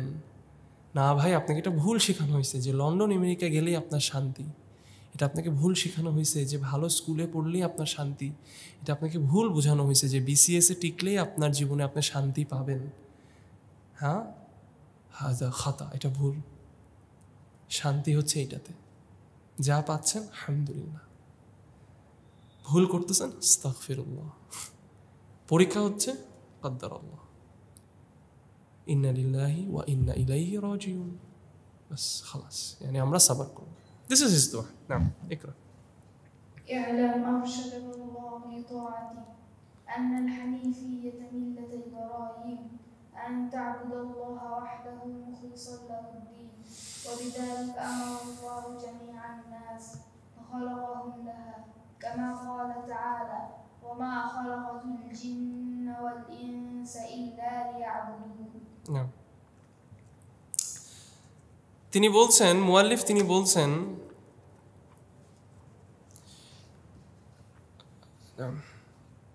মুআল্লিফ তিনি বলছেন, আবার তিনি দোয়া করে দ্যাট আল্লাহ সুবহানাহু ওয়া তাআলা যাতে তোমাকে গাইড করে কিসের দিকে, অবিডিয়েন্সের দিকে, আল্লাহর আনুগত্যের দিকে। তিনি বলছেন দ্যাট আল হানিফিয়া, এবং তারপর তিনি বলছেন মিল্লাতা ইব্রাহিম। তো আল হানিফিয়া, তারপর বলছে মিল্লাতা ইব্রাহিম। আল হানিফিয়া আসলে কি? সোজা কথায় আল হানিফিয়া হচ্ছে এমন একটা রাস্তা। এগেন আমি আপনাদের জন্য একদম সহজ করছি, ঠিক আছে? আমি আপনাদের জন্য এমন কোনো টার্মিনোলজিস ইউজ করব না যেটা বলে আপনাদের জন্য আসলে বুঝাটা থেকে আপনারা বঞ্চিত হবেন, অ্যাকচুয়াল আন্ডারস্ট্যান্ডিং থেকে। ইনশাআল্লাহ বিদিনিল্লাহ এটার পরে আবার অন্য কোনো শেখে নিয়ে এই কোর্সটা করাবেন আর একটু অ্যাডভান্স লেভেলে, তখন আপনারা আরও বেনিফিটস পাবেন ইনশাআল্লাহ। বাট আজকে আমরা একদম সিম্পল রাখবো ইনশাআল্লাহ। আল হানিফিয়া সোজা ভাষায় এমন একটা রাস্তা উইচ ইজ ফ্রি ফ্রম শিরক, যেটা শিরক থেকে মুক্ত এবং যেটা তৌহিদের উপর, এটাই হচ্ছে আল হানিফিয়া। তারপরে এবার এটার বাদাল হিসাবে, যারা অ্যারাবিক একটু একটু বুঝেন, না বুঝলেও সমস্যা, এটা সাবস্টিটিউট হিসাবে, মানে যদি আল হানিফিয়া শব্দটা না আসতো, এটার বদলে তিনি আরেকটা আছে, সেটা হচ্ছে মিল্লাতা ইব্রাহিম, ইব্রাহিম আলাইহিসসালাতু ওয়াসসালামের মিল্লা। কেন মিল্লাতা ইব্রাহিম? কেন ইব্রাহিম আলাইহিসসালাতু ওয়াসসালামকে কেন আনা হলো? এবং কোরআনের মধ্যেও আল হানিফিয়া বলতে আল্লাহ সুবহানাহু ওয়া তাআলা বারবার মিল্লাতা ইব্রাহিমের কথা অনেক জায়গায় এনেছেন। লিমাজা, কেন? কারণ অন্য সব প্রফেটসরাই কিন্তু এই মিল্লার মধ্যেই ছিল, আল হানিফিয়ার মধ্যেই ছিল। ওয়ালাকিন ইব্রাহিম আলাইহিস সালাম কেন মেনশন করা? First of all he is Khalilullah, তিনি একজন chosen prophet. Second of all, মক্কার মুশরিকদের কাছে ইব্রাহিম আলাইহিস সালাম ওয়াজ সামওয়ান নোন, তারা চিনতেন ওনাকে, সো রেলিভেন্ট। তো মনে করেন যে এখন আমি মনে করেন আপনাদেরকে একটা কোনো রাস্তার অথবা একটা কোনো জায়গার উদাহরণ দিব, আমি যদি আপনাকে রাস্তাটা কোনো চিটাগাংয়ের কোনো রাস্তার উদাহরণ দিই, আপনার এটা মাথায় বুঝতে কষ্ট হতে পারে। বাট আমি যদি সিলেটের উদাহরণ দিই তাহলে আপনাদের বুঝবেন না, আপনার সাথে সাংঘর্ষিক না টপিকটা, রাইট না? সাংঘর্ষিক না, রেলিভেন্ট মানে তো প্রাসঙ্গিক না বিষয়টা। সো সেমভাবে ইব্রাহিম আলাইহিসসালামকে যেহেতু মক্কার মুশরিকরা চিনতেন এবং তারা দাবি করতেন, ওনাকে বলতেন যে এটা ওনার ধর্ম, এবং ইহুদি এবং নাসারারাও তর্ক করতেন। ইহুদিরা বলতেন উনি আমাদের, নাসারারা বলতেন উনি আমাদের। আল্লাহ সুবহানাহু ওয়া তাআলা ওনাকে দিয়ে নিসবা করে বলছে কি আল হানিফিয়া মিল্লাতা ইব্রাহিম। এবার এটা কি, এটাকে তারপর মুআল্লিফ তিনি সাজাতে ব্যাখ্যা দিচ্ছেন। এবং মুআল্লিফ রাহিমাহুল্লাহ ওনার বইয়ের একটা বড় একটা ক্যারেক্টারিস্টিক্স হচ্ছে এটা, যে আপনার কাছে যদি এখন এই মুহূর্তে কোনো নোটস না থাকে, কিছু না থাকে, জাস্ট আপনি ওনার বইটা আপনার সাথে রাখেন, that it self is enough to explain. এটাই যথেষ্ট আপনাকে জিনিসটা বোঝানোর জন্য, কারণ ওই কথাটার জন্যই দলিল এনে দিচ্ছে উনি কোরআন এবং হাদিস থেকে, এবং এটা আপনি কোট করলে আপনার জন্য যথেষ্ট। কারোর জন্য যদি কল আল্লাহ কল রসুল, আল্লাহ কি বলেছেন এবং তার প্রফেট মুহাম্মদ সাল্লাল্লাহু আলাইহি ওয়াসাল্লাম কি বলেছেন, এইটা যথেষ্ট না হয়, তাহলে আমার কিছু করার নেই। এবং এটা একটা বড় প্রবলেম আমাদের মধ্যে। আমরা অনেকে মনে করি আল্লাহ বলেছেন, প্রফেট বলেছেন, এর বাইরে গিয়ে আমার একটু কিছু বলতে হবে, নাহলে যথেষ্ট না। এইথিস্টদের সাথে যেমন অনেকে বলে, ইলমুল কালাম যারা পড়ে, হ্যাঁ, যুক্তিবিদ্যা নিয়ে যারা সারাক্ষণ গুতাগুতি করে, তারা বলে আপনি না কোরআন হাদিস মানেন, নাস্তিকরা তোর কোরআন হাদিস মানে না, আমি ওকে কিভাবে দাওয়াত দিব? খ্রিস্টানরা তো কোরআন মানে না, ইহুদিরা তো কোরআন মানে না, তা আমি ওদের কিভাবে দাওয়াত দিব? আচ্ছা, নন মুসলিমদেরকে কি সাহাবীরা দাওয়াত দেন নেই? রাসূলুল্লাহ সাল্লাল্লাহু আলাইহি ওয়াসাল্লাম দাওয়াত দেন নেই? কোন দাওয়াতটা দিয়েছেন কোরআনের বাইরে এবং সুন্নাহর বাইরে? তা আপনি কি বলতে চাচ্ছেন you are better than them? ভুল। আমি বলবো আল্লাহ বলেছে এবং তার প্রফেট বলেছে। আপনার জন্য যদি এটা যথেষ্ট না হয়, আমার তো কিছুই করার নেই। প্রথম জায়গায় তো আমার হাতে এটা ছিলই না আপনাকে হেদায়েত করার। যদি এমনই হইতো যে আমার কথার মধ্যে কোনো জাদু দিয়ে আপনাকে আমি হেদায়েত করতে পারবো, আমার কোনো এক্সট্রা রিসার্চে আপনাকে আমার হেদায়েতের কারণ হবে, তাহলে রাসূলুল্লাহ সাল্লাল্লাহু আলাইহি ওয়াসাল্লামের চাচা সবচেয়ে বড়, মানে he was the first person, উনি সবচেয়ে ডিজার্ভিং না ইসলাম অ্যাকসেপ্ট করার। Even he did not accept Islam. ওনার ভাতিজা কে ছিল? রাসূলুল্লাহ সাল্লাল্লাহু আলাইহি ওয়াসাল্লাম। সেখানে আমি, আমাদের জন্য কল আল্লাহ কল রাসূল এনাফ। তো তিনি বলছেন যে মিল্লাতে ইব্রাহিম আল হানিফিয়া হচ্ছে যে তুমি ইবাদত করো মুখলিসিন লাহুদ্দিন, পিওরলি আল্লাহ সুবহানাহু ওয়া তাআলার জন্য তুমি কি করবা? ইবাদত করবা। আপনাদের এখানে একটা সুন্দর জিনিস আমি আপনাদেরকে বলতে চাই। এই যে ইখলাস, মুখলিস বলে না, এটার বিষয়ে একটা সুন্দর জিনিস বলতে চাই। এই মুখলিস ইখলাস, আমি এই দার্সের জন্য প্রিপেয়ার করার সময় আমি শেখ আব্দুর রাজ্জাক আল বাদার হাফিজাহুল্লাহ ওনার শারহটা আমি শুনছিলাম। অ্যামেজিং ওয়াল্লাহি। গতকালকে ওয়াসি ভাই আপনাদেরকে নাসিহাটা করেছে, আমি আপনাদেরকে নাসিহাটা করব, আরবিটা শিখেন, আরবিটা শিখেন ভাই। মানে ইলমের না একটা টেস্ট, মানে মিষ্টি স্বাদ ফিল করবেন। শেখ এই ইখলাস শব্দটা বোঝানোর জন্য সূরা নাহলের একটা আয়াত এনেছে, যেখানে আল্লাহ সুবহানাহু ওয়া তাআলা বলছেন যে আমি তোমাদের জন্য পান করার মতো একটা দুধ বের করে এনে দেই গরুর পেট থেকে, যেটা দুইটা জিনিসের মাঝখানে, গোবর এবং রক্তর মাঝখান দিয়ে বের হয়ে আসে। এবং আল্লাহ সুবহানাহু ওয়া তাআলা ওই দুধটাকে কোরআনের মধ্যে, ওই মিল্কটাকে বলছে লাবানান খালিসান। চিন্তা করে দেখেন। এখন আপনি বলতে পারেন এটার সাথে হোয়াটস দ্য রিলেশন? বলি আপনাকে রিলেশনটা। এরকম একটা মনে করেন পথ, মানে একটা রাস্তা, এদিকে গোবর এদিকে রক্ত, এখান থেকে একটা দুধ আসছে। আল্লাহ বলছে আমি তোমার জন্য পিওর একটা দুধ এনে দিচ্ছি, এবং এটাকে তিনি বলছেন খালিস একটা দুধ, না লাবানান খালিসান। তার মানে এটা এমন একটা দুধ যেটা একটা রাস্তা দিয়ে এসেছে, যেটার পাশে গোবরও ছিল, দুধ ছিল, কিন্তু গোবরেরও একটা চিহ্ন নাই, রক্তেরও একটা চিহ্ন নাই। It is pure. সো মুখলিসিনা লাহুদ্দিন, আপনি আল্লাহর জন্য দিনটাকে ইখলাস দিয়ে করবেন। মানে কি? ইট ইজ অনলি ফর আল্লাহ সুবহানাহু ওয়া তাআলা। ওয়া মা উমিরু ইল্লা লিয়াবুদুল্লাহ মুখলিসিনা লাহুদ্দিন হুনাফা। সুবহানাল্লাহ। বুঝতেছেন জিনিসটা কি সুন্দর কথা? This is the religion of Ibrahim আলাইহিস সালাম। এবং এখানে আমরা যখন বলতেছি ইব্রাহিম আলাইহিস সালামের মিল্লাহ, আমরা বলতে যাচ্ছি ইব্রাহিম আলাইহিস সালামের আকীদা, নট হিজ শরিয়া। বিকজ আমাদের বিশ্বাস যে সব প্রিভিয়াস সব শরিয়া ইজ অ্যাব্রোগেটেড, আমরা শুধু কোনটা ফলো করি? যেটা রাসূলুল্লাহ সাল্লাল্লাহু আলাইহি ওয়াসাল্লাম নিয়ে এসেছে। সো সব প্রফেটদের ডিফারেন্ট শরিয়া ছিল, ওয়ালাকিন আকীদা ওয়াজ ওয়ান। বুঝতে পারছি জিনিসটা? বুঝতেছেন সবাই? এবং প্রত্যেক প্রফেটই কিন্তু সালাহ পড়তেন, প্রত্যেক প্রফেটই কিন্তু রোজা রাখতেন, ঠিক আছে? কিন্তু ওনাদের সালাটা কেমন ছিল, ফাস্টিংটা কেমন ছিল, লা আদরি, উই ডোন্ট নো। যদি even if somehow if we know it's not applicable to us, এটা আমাদের জন্য applicable না। We follow what the Prophet ﷺ brought for us. নাম ইকরা। فإذا عرفت أن الله خلق لعبادته فاعلم أن العبادة لا تسمى عبادة إلا مع التوحيد كما أن الصلاة لا تسمى صلاة إلا مع الطهارة. নাম মুআল্লিফ তিনি তারপর আগের কথাটার দলিল হিসেবে তিনি প্রথম আগের প্যারাটাতে এনেছেন, আমি সেটা মেনশন করা হয়নি। তিনি বললেন যে মুখলিসিনা লাহুদ্দিন কথাটা, হ্যাঁ, এটার দলিল হিসেবে তিনি কি এনেছেন? ওয়ামা উমিরু, সরি নট ওয়ামা উমিরু, ওয়ামা খালাকতুল জিন্না ওয়াল ইনসা ইল্লা লিয়াবুদুন। নাম আল্লাহ সুবহানাহু ওয়া তাআলা বলছেন যে I did not create mankind and জিন এক্সেপ্ট টু ওয়ারশিপ মি। একটা হচ্ছে একটা কথা বলা যে, ধরেন আমি আপনাদেরকে বললাম আমি সিলেটে এসেছি আপনাদের সাথে দেখা করার জন্য, অথবা আমি ধরেন বললাম আমি সিলেটে এসেছি আপনাদের সাথে এই যে দাওরাটা করার জন্য, আপনাদেরকে বইটা পড়ানোর জন্য। এটা একটা কথা। আরেকটা কথা হচ্ছে আমি সিলেটে অন্য কোনো কারণে আসি নাই এক্সেপ্ট ফর আপনাদেরকে পড়াইতে। তার মানে কি? তার মানে কোনো চান্স নাই যে আপনি আমাকে সাদা পাথরে যেয়ে দেখবেন অথবা জাফলংয়ে গিয়ে দেখবেন, নো চান্স। আসছি শুধুই আপনাদেরকে পড়াইতে। কিন্তু আমি যদি বলতাম যে আমি সিলেট আসছি আপনাদেরকে পড়াইতে, হইতে পারে আপনি আমাকে কালকে দেখবেন সাদা পাথরের এখানে, জাফলংয়ের এখানে। উদাহরণটা বুঝছেন? কথাটার মধ্যে পার্থক্য কিন্তু। আল্লাহ সুবহানাহু ওয়া তাআলা বলেছেন ওয়ামা খালাকাতুল জিন্না ওয়াল ইনসা ইল্লা লিয়াবুদুন। এবং আব্দুল্লাহ ইবনে আব্বাস রাদিয়াল্লাহু আনহু উনি কে ছিলেন?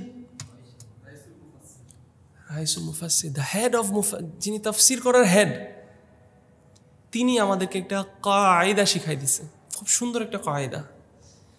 তিনি আমাদেরকে কি কায়দা শিখাইছেন? যে কোরআনে যেখানে যেখানে বলা হচ্ছে লিয়াবুদুন অথবা ইয়াবুদু ইবাদতের কথা, এটার মানে হচ্ছে ইউওয়াহিদুন, মানে হচ্ছে তাওহীদ। ইবাদত শুধুমাত্র খালিসভাবে আল্লাহর জন্য করা, এটাই অর্থ। সো আপনি কোরআনে যেখানে যেখানে লিয়াবুদুন পাবেন, আপনি এটার অর্থটাকে বদলাইতে পারবেন। আমি বলতেছি না যে আপনি শব্দ বদলাই দিবেন, এটার অর্থটা আপনি বলতে পারবেন লিয়াবুদুন আই লিওয়াহিদুন। বুঝতে পারছি জিনিসটা? এবং এটাই আমাদের পারপাস অফ লাইফ। এবং এত ইন্টারেস্টিং জিনিসটা দেখেন, আল্লাহ সুবহানাহু ওয়া তাআলা বলছেন ওয়ামা খালাকতুল জিন্না ওয়াল ইনসা ইল্লা লিয়াবুদুন মা উরিদু মিনহুম মিন রিজকিন ওয়া মা উরিদু আন ইউতঈনুন। আল্লাহ বলছেন যে আমি তাদেরকে সৃষ্টি করেছি শুধু এককভাবে আমার ইবাদত করার জন্য। ঠিক তারপরেই আল্লাহ সুবহানাহু ওয়া তাআলা বলছেন এবং আমি ওদের থেকে কোনো রিজিকও চাই না, আমাকে খাওয়া কেটেও আমি চাই না। তারপরের আয়াতে আল্লাহ বলতেছেন ইন্নাল্লাহা হুয়ার রাজ্জাক, আল্লাহই হচ্ছে তিনি যিনি রিজক দেন। দেখি আপনারা বলেন তো, এই যে আল্লাহর ইবাদত করাটা যে আমাদের জীবনের সৃষ্টি, আমাদের সৃষ্টি করার কারণটা যে এটা থেকে এই কারণটা থেকে আমাদেরকে সবচেয়ে বেশি বঞ্চিত কি করে, সবচেয়ে বেশি দূরে আমাদেরকে কি রাখে? রিজিকের তালাশ। আহসান। আল্লাহ সুবহানাহু ওয়া তাআলা কি বলছেন? আমি তাদের থেকে রিজিকও চাই না, খাওয়াও চাই না, আমি তাদেরকে দিব। আপনি ইবাদত করেন, আল্লাহ আপনাকে দিবে। আমি আপনাকে বলতেছি না সারাদিন মসজিদে বসে থাকেন, সারাদিন শুধু কোরআন পড়েন, চাকরি বাকরি করতে হবে না, চাকরি বাকরিও করবেন, ওইটাও আপনার পার্ট অফ ইবাদা। কিন্তু এটাও আপনার মনে রাখতে হবে, ঠিক যেমন চাকরি করলে টাকা আসে, এটা যেরকম চাকরিটা একটা টাকা আসার আসবাব, রিজক আসার আসবাব, ঠিক সেভাবেও সালাহ পড়লেও রিজক আসে, রোজা রাখলেও রিজক আসে, জাকাত দিলেও রিজক আসে। প্রমাণ আল্লাহ সুবহানাহু ওয়া তাআলা বলছে তুমি জাকাত দাও আমি তোমার সম্পদ বাড়াই দিব। আপনার চোখে দেখছেন জাকাত দিচ্ছেন, সম্পদ তো কমতেছে রে ভাই, লা আল্লাহ বাড়তেছে। এটাতে আপনাদেরকে আমি একটা এক্সাম্পল দিই, একটা ভাইয়ের বাস্তব এক্সাম্পল, রিয়েল এক্সাম্পল। একটা ভাইকে তার বাবা বলল যে তোকে আমি একটা গাড়ি কিনে দিব। বাপে বলছে যে একটা অফার দিছে যে তোকে আমি গাড়ি কিনে দিব, একটা দেশে আসতেছি, তোকে আমি একটা গাড়ি গিফট করব। তো ওই ছেলে বলছে ঠিক আছে বাবা গাড়ি গিফট করবে, আলহামদুলিল্লাহ গুড। ওই ছেলের মাথায় হঠাৎ করে আসলো যে আরে গাড়ি কেন, গাড়ির দাম 20 লাখ টাকা, এই টাকা দিয়ে আমি আমার বউ একটু হজ করে আসি, গাড়ি তো জীবনে অনেক আসবে। তো ওই ছেলে বাসায় এসে বউকে বলল যে আমি ভাবতেছি আমার বাবা মার সাথে আমি একটা লেনদেন করব। কি লেনদেন? যে গাড়ি কিনতে বলছে, গাড়ির টাকাটা দিয়ে আমি বলবো যে আমাকে আর তোমাকে হজ করাইতে। বউ বলতেছে যে হজ তো ফরজ হয় নাই, মানে একটু চিন্তা ভাবনা আসতেছে, স্বাভাবিক মানুষ হিসেবে চিন্তা ভাবনা আসতেছে যে হজ তো ফরজ হয় নাই, আবার আব্বু আম্মুর উপর চাপ পড়বে, শাশুড় শ্বশুর উপর চাপ পড়বে, গাড়ি তো 10-12 টাকা দিয়ে হয়ে যেতে পারে, আবার হজ করবা অনেক টাকারই, যাই হোক দেখো তুমি যেটা ভালো মনে করো। তো ছেলেটা কি ওর মাকে বললো যে মা তোমরা তো সিদ্ধান্ত নিছো যে আমাকে করাবা, আমাকে গাড়ি কিনে দিবা, গাড়িটার দরকার নেই মা, তুমি আমাকে হজ দাও। মা বলছে তুই শিওর তো? এটা কিন্তু লাস্ট, আমার হজ করে এসে কিন্তু আবার বলিস না গাড়ি লাগবে। ছেলে বলছে না না না মা, আমি হজ করলে আমি সন্তুষ্ট, গাড়ি আল্লাহ দিবে। তো মা বলছে ঠিক আছে যা হজের রেজিস্ট্রেশন কর। ছেলে গিয়ে সুন্দর মতো বউয়ের জন্য নিজের জন্য হজের রেজিস্ট্রেশন করে টোরে, তার মাথায় কি গাড়িকে সে বাদ দিয়ে দিছে কিন্তু না, মাকে বলছে, মা বলছে গাড়ি দরকার নেই। তো ওই ছেলে 2 দিন পর শুক্রবার দিন তার বাপে বলতেছে চলো একটু বাইরে চলো, একটু কাজ আছে। তো গেল বাইরে কাজ করতে। কি কাজ? একটা গাড়ি দেখতে। ছেলে বলে বাপকে কি রে গাড়ি দেখতে যাওয়া মানে কি আবার? তো বলে যে তো গাড়িটা পছন্দ হয় নাকি বলো। ছেলে বলছে গাড়ি তো পছন্দ হয় কিন্তু টাকা কোত্থেকে? তোমাকে তো এটার কথা চিন্তা করতে বলিনি। পছন্দ হয়েছে তো? হ্যাঁ এই নাও চাবি। বাস্তব কথা, ওয়াল্লাহি সত্যি কথা, এমনকি সাহাবীদের যুগের কথা না, এই যুগের কথা, এই বছরের কথা। ছেলে মাকে যে বলে মা তুমি না বললা যে টাকা দিয়ে আমাকে হজ করাবা, কি হজ ক্যান্সেল নাকি আবার? গাড়ি? আরে তোরে তো হজ আমি আমার জন্য টাকা দিয়ে করাবো, আর গাড়িটা তোকে তোর বাপে কিনে দিতেছে, কর না, এত কথা কেন বলস? ছেলে বলতেছে সুবহানাল্লাহ, সে কি চুজ করছে? ইবাদত চুজ করছে না? আল্লাহ তাকে কি দিছে? রিস্ক দিছে না? চোখে দেখতে কি লাগতেছে যে ইবাদতের জন্য টাকা কমতেছে না, রিস্ক কমতেছে না, টাকা কি বাড়ছে না? সে যদি শুধু গাড়িটা রাখতো তো শুধু গাড়ি পাইতো, হজ তো আর পাইতো না। সে এখন হজও পাইতেছে, গাড়িও পাইতেছে। আমরা ভাইটার জন্য দোয়া করি যাতে তার হজটা সাকসেসফুল হয়, গাড়িও যাতে ভালো চলে। বারাকাল্লাহু ফিক। নাম আচ্ছা নাম। তারপর তিনি মুআল্লিফ তিনি বলতেছেন যে তুমি যদি এখন এটা মেনে নাও, তুমি যদি এটা বুঝো, আমরা কিন্তু এটা কিন্তু ওই যে ভাইটাকে বুঝাচ্ছি না, যে ভাইটা আমাদের সাথে এখানে আছে। তো মুআল্লিফ বলতেছেন ওই ভাইটাকে, আমাদের যে অ্যাজামটিভ যে ভাইটা, তাকে তিনি মুআল্লিফ তিনি বলতেছেন যে তুমি যদি মেনে নাও, তুমি যদি এটা বুঝে থাকো যে আল্লাহ তোমারে সৃষ্টি করছে শুধু আল্লাহর ইবাদত করার জন্য, তাহলে তুমি জেনে রাখো, তুমি বুঝো যে ইবাদতকে ইবাদত বলা যাবে না যদি সেটার মধ্যে শিরক ঢুকে যায়। ঠিক যেভাবে সালাকে সালা বলা যায় না যেটার মধ্যে কি ঢুকে যায়? ইমপিউরিটি ঢুকে যায়, হাদাস ঢুকে যায় না। না সরি, উনি বলতেছে যে উনি শিরক না, উনি উল্টাটা বলছে। উনি বলছে ইবাদতকে ইবাদত বলা যাবে না যদি সেটার মধ্যে তৌহিদ না থাকে। ঠিক যেভাবে সালাদকে সালা বলা যাবে না যদি সেটার মধ্যে কি না থাকে? তাহারা না থাকে, মানে হাদাস থাকে আর কি। সুবহানাল্লাহ, কথাটা কত সুন্দর উদাহরণ দিয়ে বুঝাই দিল। যেমন ফর এক্সাম্পল আপনি সালা পড়তে দাঁড়াইলেন, তাই না? আপনি মনে করেন তাহাজ্জুদ পড়তে দাঁড়াইলেন, আপনি 3 ঘন্টা ধরে পুরা কোরআন পড়তে পড়তে পড়তে পড়তে পড়তে পড়তে প্রথম রাকাত, দ্বিতীয় রাকাত, মেবি হাফ অফ দ্য কোরআন আপনি পড়ে ফেলছেন 3 ঘন্টার মধ্যে, অথবা মানে হোয়াট এভার ইট ইজ, আপনি হিউজ অ্যামাউন্ট পড়ছেন, আপনার পাটা একদম ধরে গেছে, এভরিথিং ফর আল্লাহ। আপনি রুকুতে গেছেন, রুকু লম্বা করছেন, সেজদায় গেছেন, সেজদা আরও লম্বা করছেন, আত্তাহিয়াতু পড়ছেন, আল্লাহুম্মা সাল্লি আলা মুহাম্মাদ পড়ছেন, তারপর দোয়া পড়ছেন, যা যা দোয়া আছে আপনি পড়ছেন। ঠিক সালাম ফিরানোর আগে ইউ পাস উইন্ড, আপনি হাওয়া ছেড়ে আপনার ওযুটা ভেঙে গেল। আপনার সালাকে এই যে পুরা যে সালাটা পড়লেন, এটাকে কি আর সালা বলা হবে? এটাকে কি আর সালা হিসেবে গণা হবে? না। ঠিক সেম ভাবে আপনি যত ইবাদত করেন না কেন, সেটাকে ইবাদত বলা হবে না ইফ দেয়ার ইজ শিরক, যদি সেটার মধ্যে শিরক থাকে। বুঝতে পারছি সবাইকে? ইনস্টেড আরও সিভিয়ার আমি আপনাকে বলি, আপনার ওই অজুটা ভাঙার জন্য আপনার কি সারা জীবনে নামাজ বাতিল হয়ে গেছে? কিন্তু আপনার ইবাদার মধ্যে একটা শির ঢোকার জন্য আপনার কি হয়ে গেল বাতিল? সারা জীবনের ইবাদত। শেখ মোহসিন আল কাসেম হাফিজাহুল্লাহ উনি ওনার সারের মধ্যে এই বইটার উনি বলতেছেন, একটা উদাহরণ আনছেন, তিনি একটা মিসাল আনছেন এবং তিনি বলছেন যে ধরেন একটা লোক সারা তার জীবনে $100 মিলিয়ন, 100 মিলিয়ন আমি জানি না বাংলা কত, বাট আমি উদাহরণ দেবো, মনে করেন 100 কোটি টাকা সে সাদাকা করলো, 100 কোটি টাকা কী করলো? সাদাকা করলো। আর 300 টাকা দিয়ে একটা ফার্মের মুরগি কিনে সেটাকে জবাই দেওয়ার সময় বিসমি আব্দুল কাদের জিলানি, বিসমিয়া আলী, কি হইল তাহলে? তার 300 টাকার ফার্মের মুরগির কারণে তার 100 কোটি টাকার সাদাকা বাতিল। তাহলে বুদ্ধিমান আসলে কারা, অথবা বোকা আসলে কারা?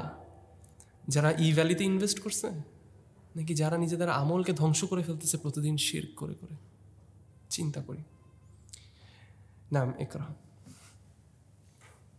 فإذا دخل الشرك في العبادة فسدت كالحدث إذا دخل في الطهارة كما قال تعالى ما كان للمشركين أن يعمروا مساجد الله شاهدين على أنفسهم بالكفر أولئك حبطت أعمالهم وفي النار هم خالدون।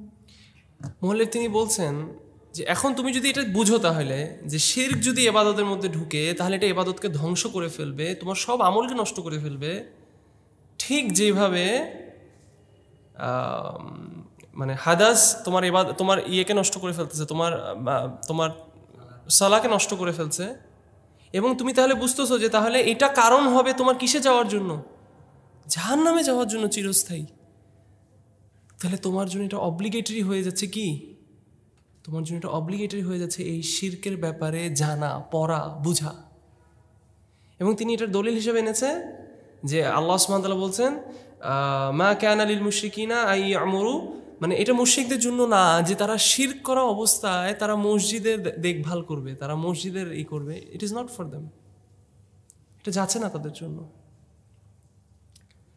এবং বলতেছে তাদের আমলগুলো আল্লাহ সুবহানাহু ওয়া তাআলা বলেন তাদের সব আমল বাতিল হয়ে যাবে। কিসের জন্য? শিরকের জন্য। দেয়ারফর তোমার তাহলে এটা জানতে হবে। এবং এই জন্য একজন সাহাবী ছিল, ওনার নামটা আমার এখন মনে আসছে না, উনি বলছে সবাই রাসূলুল্লাহ সাল্লাল্লাহু আলাইহি ওয়াসাল্লামকে ভালো কথাগুলো জিজ্ঞেস করতেন, কিন্তু আমি ওনাকে নেগেটিভ কথার বিষয়ে জিজ্ঞেস করতাম, সো দ্যাট আমি মানুষকে আখিরি জামানার গল্প শোনাতে পারি না, so that I can protect myself from that, আমি নিজেকে এটা থেকে বাঁচাইতে পারি। সুবহানাল্লাহ। সো আপনি শিরক এত ভয়ঙ্কর জিনিস, আপনার তো এটা জানতে হবে। তাহলে একটা মানুষের তো জানতে হবে যে আগুনে পুড়লে আমি আগুনে হাত দিলে হাতটা পুড়ে যাবে। একটা মানুষ তো জানতে হবে যে ওই রাস্তায় গেলে আমার ছিনতাই হবে। সে এটা না জানার কারণ হয়ে দাঁড়ায়, এই জিনিসটার ব্যাপারে তার গাফেল হওয়াটা তার কারণ হয়ে দাঁড়ায় ওই রাস্তায় যাওয়া, এবং ওই রাস্তায় যাওয়াটা তার কারণ হয়ে দাঁড়ায় তার ছিনতাই হওয়া। ঠিক সেম ভাবে আপনার শিরক না জানাটা আপনার কারণ হয়ে দাঁড়াবে আপনার ইবাদতের মধ্যে শিরক ঢুকা, এবং আপনার ইবাদতের মধ্যে শিরক ঢুকা আপনার কারণ হয়ে দাঁড়াবে আপনার সব আমল বাতিল হওয়া। তাহলে কি এটা আমাদের জন্য ওয়াজিব না শিরক শিখা, এটার ব্যাপারে জানা? নাম ইকরা।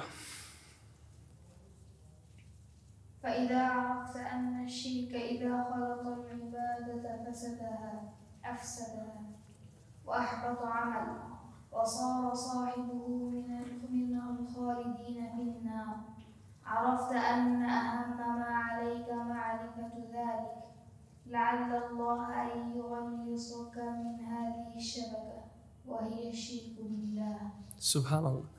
এটা ট্রান্সলেশনটা আমি একটু আগেই করে ফেলেছি, বাট লাস্টের লাইনটা জাস্ট বলি। তো উনি বলতেছেন যে দেয়ারফর তুমি জেনে রাখো যে তোমার এটা পড়তে হবে so that you can protect yourself from this শাবাকা, ফ্রম দিস ট্র্যাপ, এই ট্র্যাপ থেকে যাতে তুমি নিজেকে বাঁচাইতে পারো। সুবহানাল্লাহ। এবং এই ট্র্যাপটা কি? ওয়াহিয়া আশ-শিরকু বিল্লাহ, আল্লাহর সাথে পার্টনার শরীক করা। সুবহানাল্লাহ। এখন এতটুকু পর্যন্ত আপনি যখন কাউকে বলবেন, এই ভাইটা যে আমাদের সাথে এখানে আছে তাকে যখন আমরা এটা বলতেছি, সে বলবে নাম নাম নাম এগ্রিড, এগুলো তো কমপ্লিটলি নো ডিসএগ্রিমেন্ট, এগুলো তো ভাই মানি নাম। সো তারপর তিনি বলতেছেন, বলো। وذلك بمعرفة 4 قواعد ذكرها الله تعالى في كتابه। তিনি বলতেছেন এবং শিরকের ব্যাপারে জানা মানে হচ্ছে, অথবা শিরকের ব্যাপারে জানার মধ্যে অন্তর্ভুক্ত হচ্ছে এই 4টা মূলনীতি জানা, যেটা কোরআন এবং সুন্নাহ থেকে, sorry which is mentioned in the book of Allah, যেটা কোরআনে মেনশন করা হয়েছে। এখন একটা কথা আমি আপনাদেরকে আগে থেকে বলে দিই, স্কলার্সরা যখন বলে যে this is taken from the Quran, এটার মানে এটা না যে এইভাবে করে শাব্দিকভাবে লিখে দেওয়া আছে কোরআনের মধ্যে প্রথম মূলনীতি, দ্বিতীয় মূলনীতি, তৃতীয় মূলনীতি, চতুর্থ মূলনীতি। তো এই কথাটা ধরে অনেকে একটা কথা বলে যে কোথা থেকে আপনারা পাইছেন এই তাওহীদের 3 প্রকার, কোথা থেকে আপনারা এই আকীদা শব্দটা পাইছেন, অথবা কোথার থেকে এই কথাগুলো কই পাইছেন, কোথায় আছে কোরআনের দিকে একটা আয়াত দেখান তো। স্কলার যখন এই কথাটা বলেন, এটা মানে এটা না যে এরকম ওয়ার্ডে ওয়ার্ডে লেখা থাকে, তখন তাদেরকে আমরা এটা বলতে পারবো যে আচ্ছা কোরআনে আপনি কি বিশ্বাস করেন যে সালাতের কিছু শর্ত আছে, কিছু রোকন আছে, কিছু ওয়াজিবাত আছে? বলবে হ্যাঁ হ্যাঁ বিশ্বাস করি। আপনি কি বিশ্বাস করেন এগুলো 14টা, 7টা, 9টা? হ্যাঁ নাম এটা তো আমরা বিশ্বাস করি। দেখি একটা হাদিস বের করে আনেন তো যেখানে রাসূলুল্লাহ সাল্লাল্লাহু আলাইহি ওয়াসাল্লাম বলছে সালাতের শর্ত 9টা, ওয়াজিবাত 14টা, সরি রোকন 14টা, এরকম দেখে আনেন তো, কোথায় আছে, কোন হাদিসে আছে? আটকায় যাবে কিন্তু। এটা হচ্ছে স্কলার্সদের, তারা এক্সট্র্যাক্ট করে আনছে বিষয়গুলো। তারা কোরআন পড়েছে, হাদিস পড়েছে, সবগুলো হাদিস তারা পড়েছে, এবং তারা সেগুলো সব জায়গা থেকে সামারাইজ করে কিছু কায়েদ বের করে এনেছে। ঠিক যেমন সাহাবীদের রাসূল মুহাম্মদ সাল্লাল্লাহু আলাইহি ওয়াসাল্লামের সময় তো ছিল না আল ইসম, ফিল, হারফ, ইসম মাদি, ইসম মুদারে, ফিল মাদি, ফিল মুদারে, ফিল আমর, ইসম মুআরাব, ইসম মাবনি, মামনুউন মিনাস সারফ, এইসব তো ছিল না, মানে এইভাবে করে তো বলা ছিল না। কিন্তু সাহাবীরা তো এটা বুঝতেন। যখন রিকোয়ারমেন্ট আসছে এই নলেজটাকে প্রিজার্ভ করার জন্য, তখন আলী ইবনে আবি তালিব একজনকে, according to the most correct opinion, and Allah knows best, the knowledge is with Allah, আল ইলমু ইনদাল্লাহ, আল্লাহ ভালো জানেন, but the correct opinion is Ali ibn Abi Talib একজনকে বলেছেন যে তুমি গ্রামারকে এক জায়গায় গ্যাদার করো, তখন এই সায়েন্সটা আসছে, তাই না? যারা এই কথাগুলো বলে, এরকম অনেকের মধ্যে আছে যারা আরবি শেখায়, তো তাকে আমরা বলছি তোমার লজিক অনুযায়ী তোমার পুরা ইনস্টিটিউট সব বাতিল, তাই না? তুমি যা পড়াইতেছো, তুমি যা বই টই লিখছো, যা নোটস টোটস বানাই, এগুলো তো কিছুই নাই কোরআন হাদিসের মধ্যে, কই থেকে আসছো তুমি? সুবহানাল্লাহ। এটাতে আমি আপনাদেরকে ইমাম আহমেদের একটা স্টোরি বলি, ভেরি ইন্টারেস্টিং একটা স্টোরি। গতকালকে আমি ওয়াসি ভাইয়ের সাথে এটা শেয়ার করতেছিলাম। ইমাম আহমেদকে মুতাজিলারা যারা ওই যে বলেছে Quran is the creation of আল্লাহ, কোরআন আল্লাহর সৃষ্টি, আল্লাহর কালাম না, তো তারা ইমাম আহমেদকে সামনে, খলিফার সামনে, ওই সময় যিনি ছিলেন, হুএভার ওয়াজ দ্য রুলার, তার সামনে দাঁড়া করে ঝগড়া, মানে বিতর্ক করতেছিলেন, মানে ওনার সাথে আর্গিউ করতেছিলেন। তো ইমাম আহমেদ ওনাকে বলছেন যে এই যে আপনি যে বলেন দ্যাট দ্য কোরআন আল্লাহর সৃষ্টি, আল্লাহর কালাম না, এটা কি ইসলামের একটা অংশ? ওই মুতাজিলিকে বলতেছে এটা কি ইসলামের একটা অংশ? মুতাজিলি বলছে নাম, ইয়েস, হ্যাঁ এটা ইসলামের একটা অংশ। তো বলছে এটা কি তাহলে যেহেতু ইসলামের অংশ, ইজ ইট সামথিং, এটা কি এমন কোনো কিছু যেটা রাসূলুল্লাহ সাল্লাল্লাহু আলাইহি ওয়াসাল্লাম এবং ওনার সাহাবীরা জানতেন? জানতো। তো ইমাম আহমেদ বলছে কোথায় দেখান, কোরআন অথবা হাদিসের মধ্যে কোথায় আছে এটা আমাকে দেখান। টাফ কোয়েশ্চেন না? উনি কোনো আনসার দেন। ইমাম আহমেদকে নিয়ে গেছে জেলে অথবা হোয়াট এভার ইট ইজ, স্টোরিটার এক্স্যাক্টভাবে আমার মনে নেই। পরের দিন ডাকছে আবার, এবার ও খুব চালাক, বলে যে আমি ওর লজিক দিয়ে ওকে ধরবো। ইমাম আহমেদকে বলতেছে যে তুমি যে বলো কোরআন আল্লাহর সৃষ্টি না, এটা কি ইসলামের একটা অংশ? বুদ্ধি দেখেন। বলতেছে নাম, এটা ইসলামের একটা অংশ। বলতেছে এটা তাহলে কি রাসূলুল্লাহ সাল্লাল্লাহু আলাইহি ওয়াসাল্লাম ওনার সাহাবীরা জানতেন? মতো নাম জানতেন। বলতেছে কোরআন আর হাদিসের মধ্যে দেখাও যেখানে লেখা কোরআন আল্লাহর সৃষ্টি না, স্পষ্ট কোরআনের আয়াত অথবা হাদিস দেখাও। দেখে আপনাদের একটু মনে হয় লেজিনেস চলে আসতে পারে, আপনাদেরকে আমি বরাবর 5 মিনিট সময় দিলাম ঘড়ি ধরে, একটু টুকিটাকি রিসার্চ করে দেখেন কোনো একটা আয়াত অথবা একটা হাদিস আমাকে বের করে দেন যেখানে স্পষ্টভাবে বলা কোরআন আল্লাহর সৃষ্টি না, এভাবে করে বলো না। Your time starts now. একটু একটু ঘাটাঘাটি করি তাহলে মেবি একটু সবাই এই হবে। 5 মিনিট বেশি হয়ে যায়, 1 মিনিট।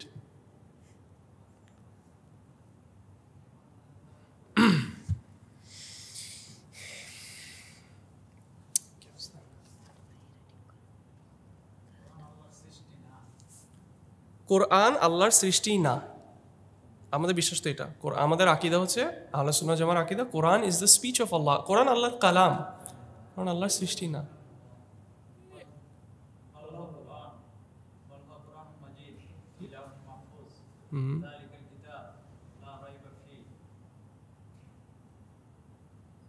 স্পষ্ট করে বলতে হবে যে কোরআনে অথবা হাদিসে আসছে কোরআন আল্লাহর সৃষ্টি না, এভাবে করে কথাটা।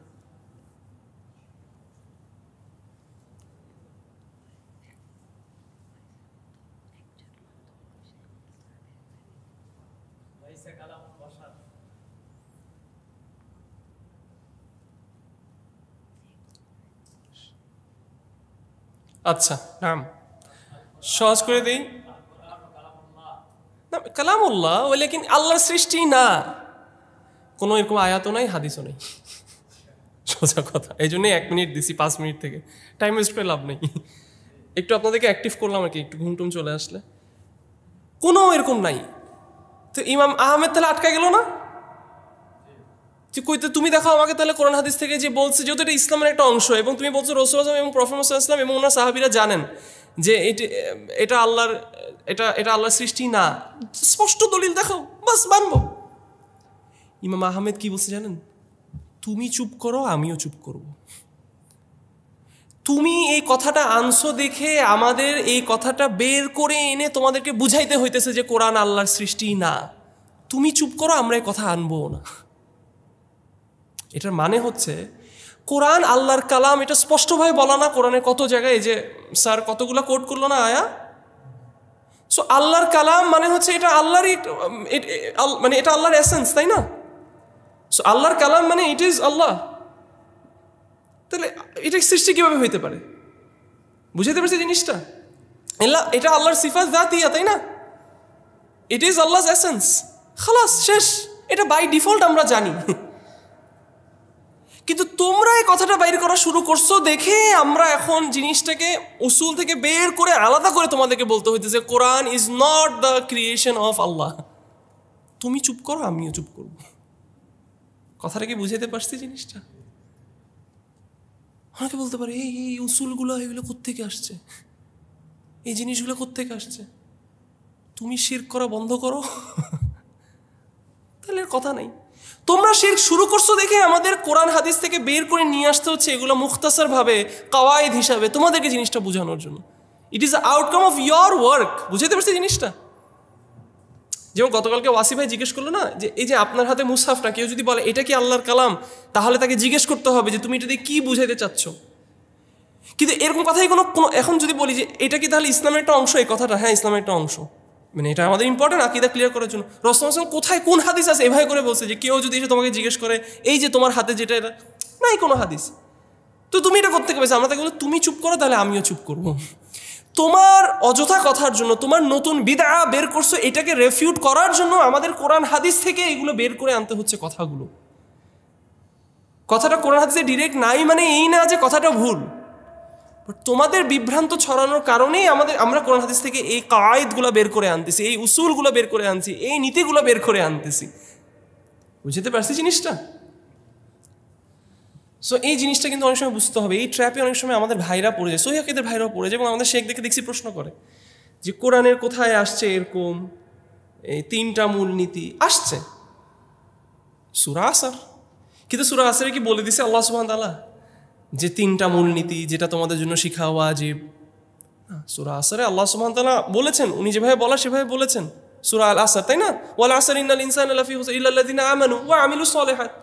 আচ্ছা, ইল্লাল্লাযিনা আমানু, আমানুর মধ্যে ঈমান আনার জন্য আপনার ইলম লাগবে, কারণ আল্লাহ সুবহানাহু ওয়া তাআলা ফাআলাম আন্নাহু লা ইলাহা ইল্লাল্লাহ। এগুলো সব একটা জায়গায় জোগাড় করে আনা হয়েছে বিকজ দেয়ার আর পিপল যারা মনে করতেছে ঈমান আনা সম্ভব ইলম ছাড়া।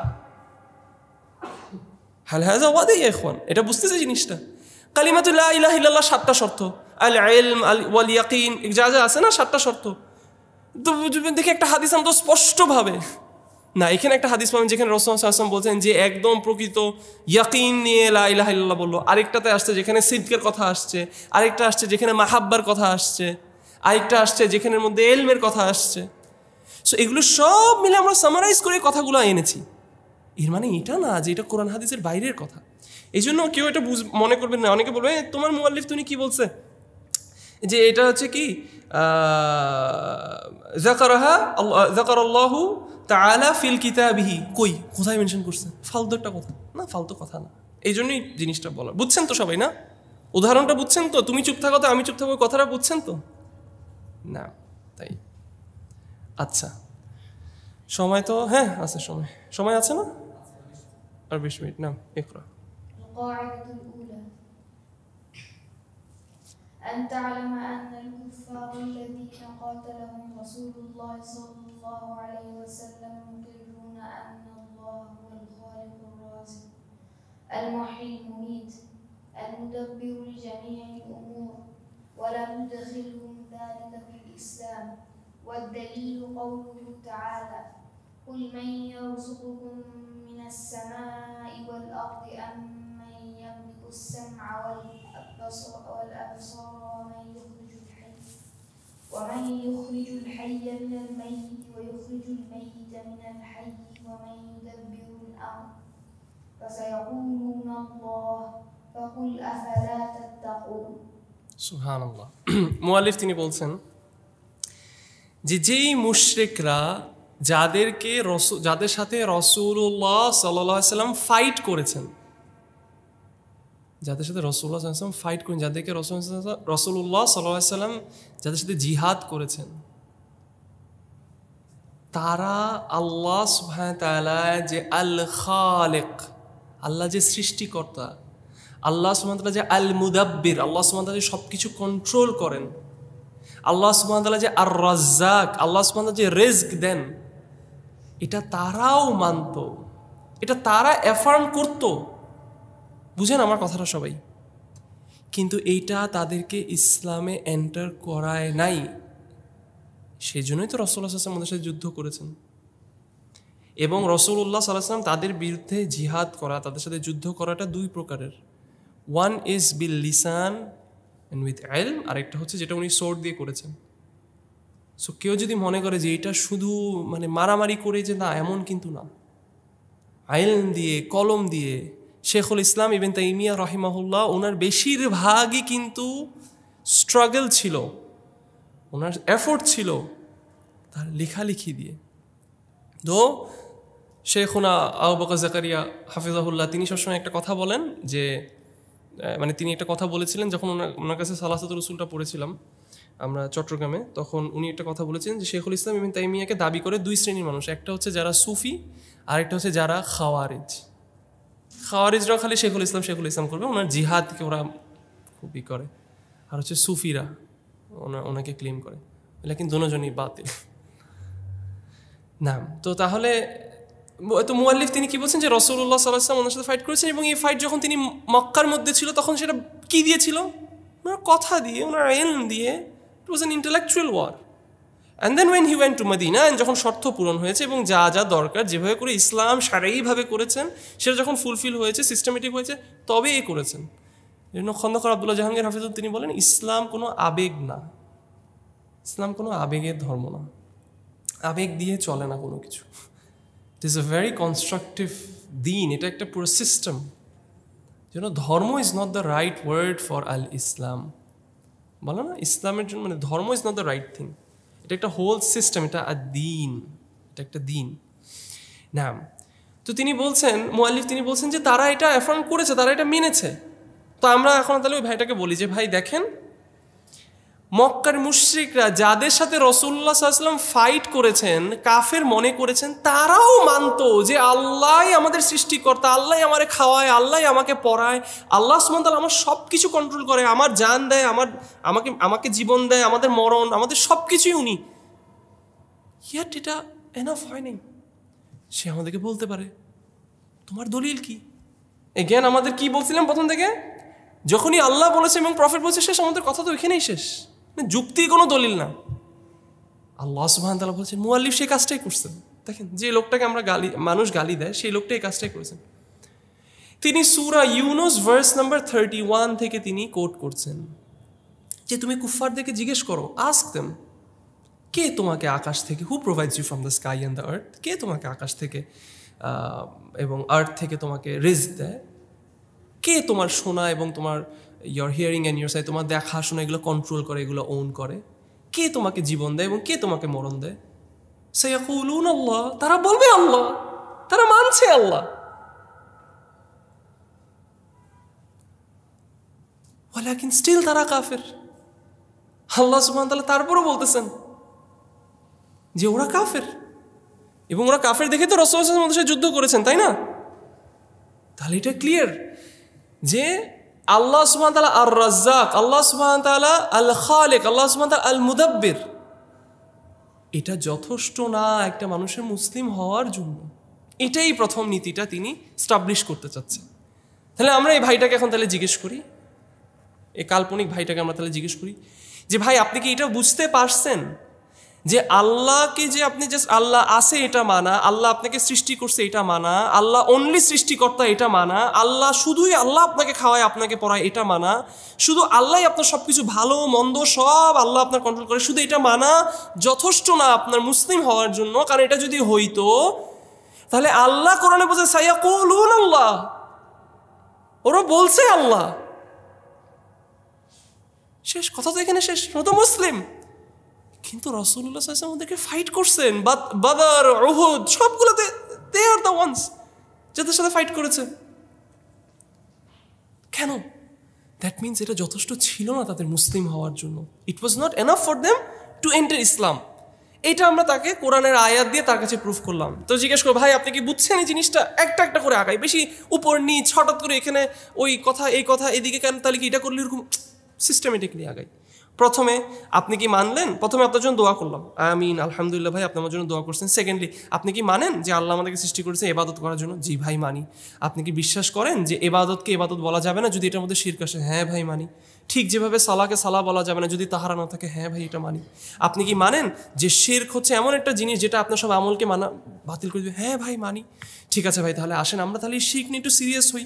হ্যাঁ ভাই অবশ্যই হই, শিখিয়ে আসেন। কোত্থেকে শিখবো ভাই? আসেন ভাই আমরা 4টা মূলনীতি শিখি যেটা আল্লাহ কোরআনে মেনশন করছে। ওকে ভাই, দেখি ভাই বলেন তো প্রথম মূলনীতি কি?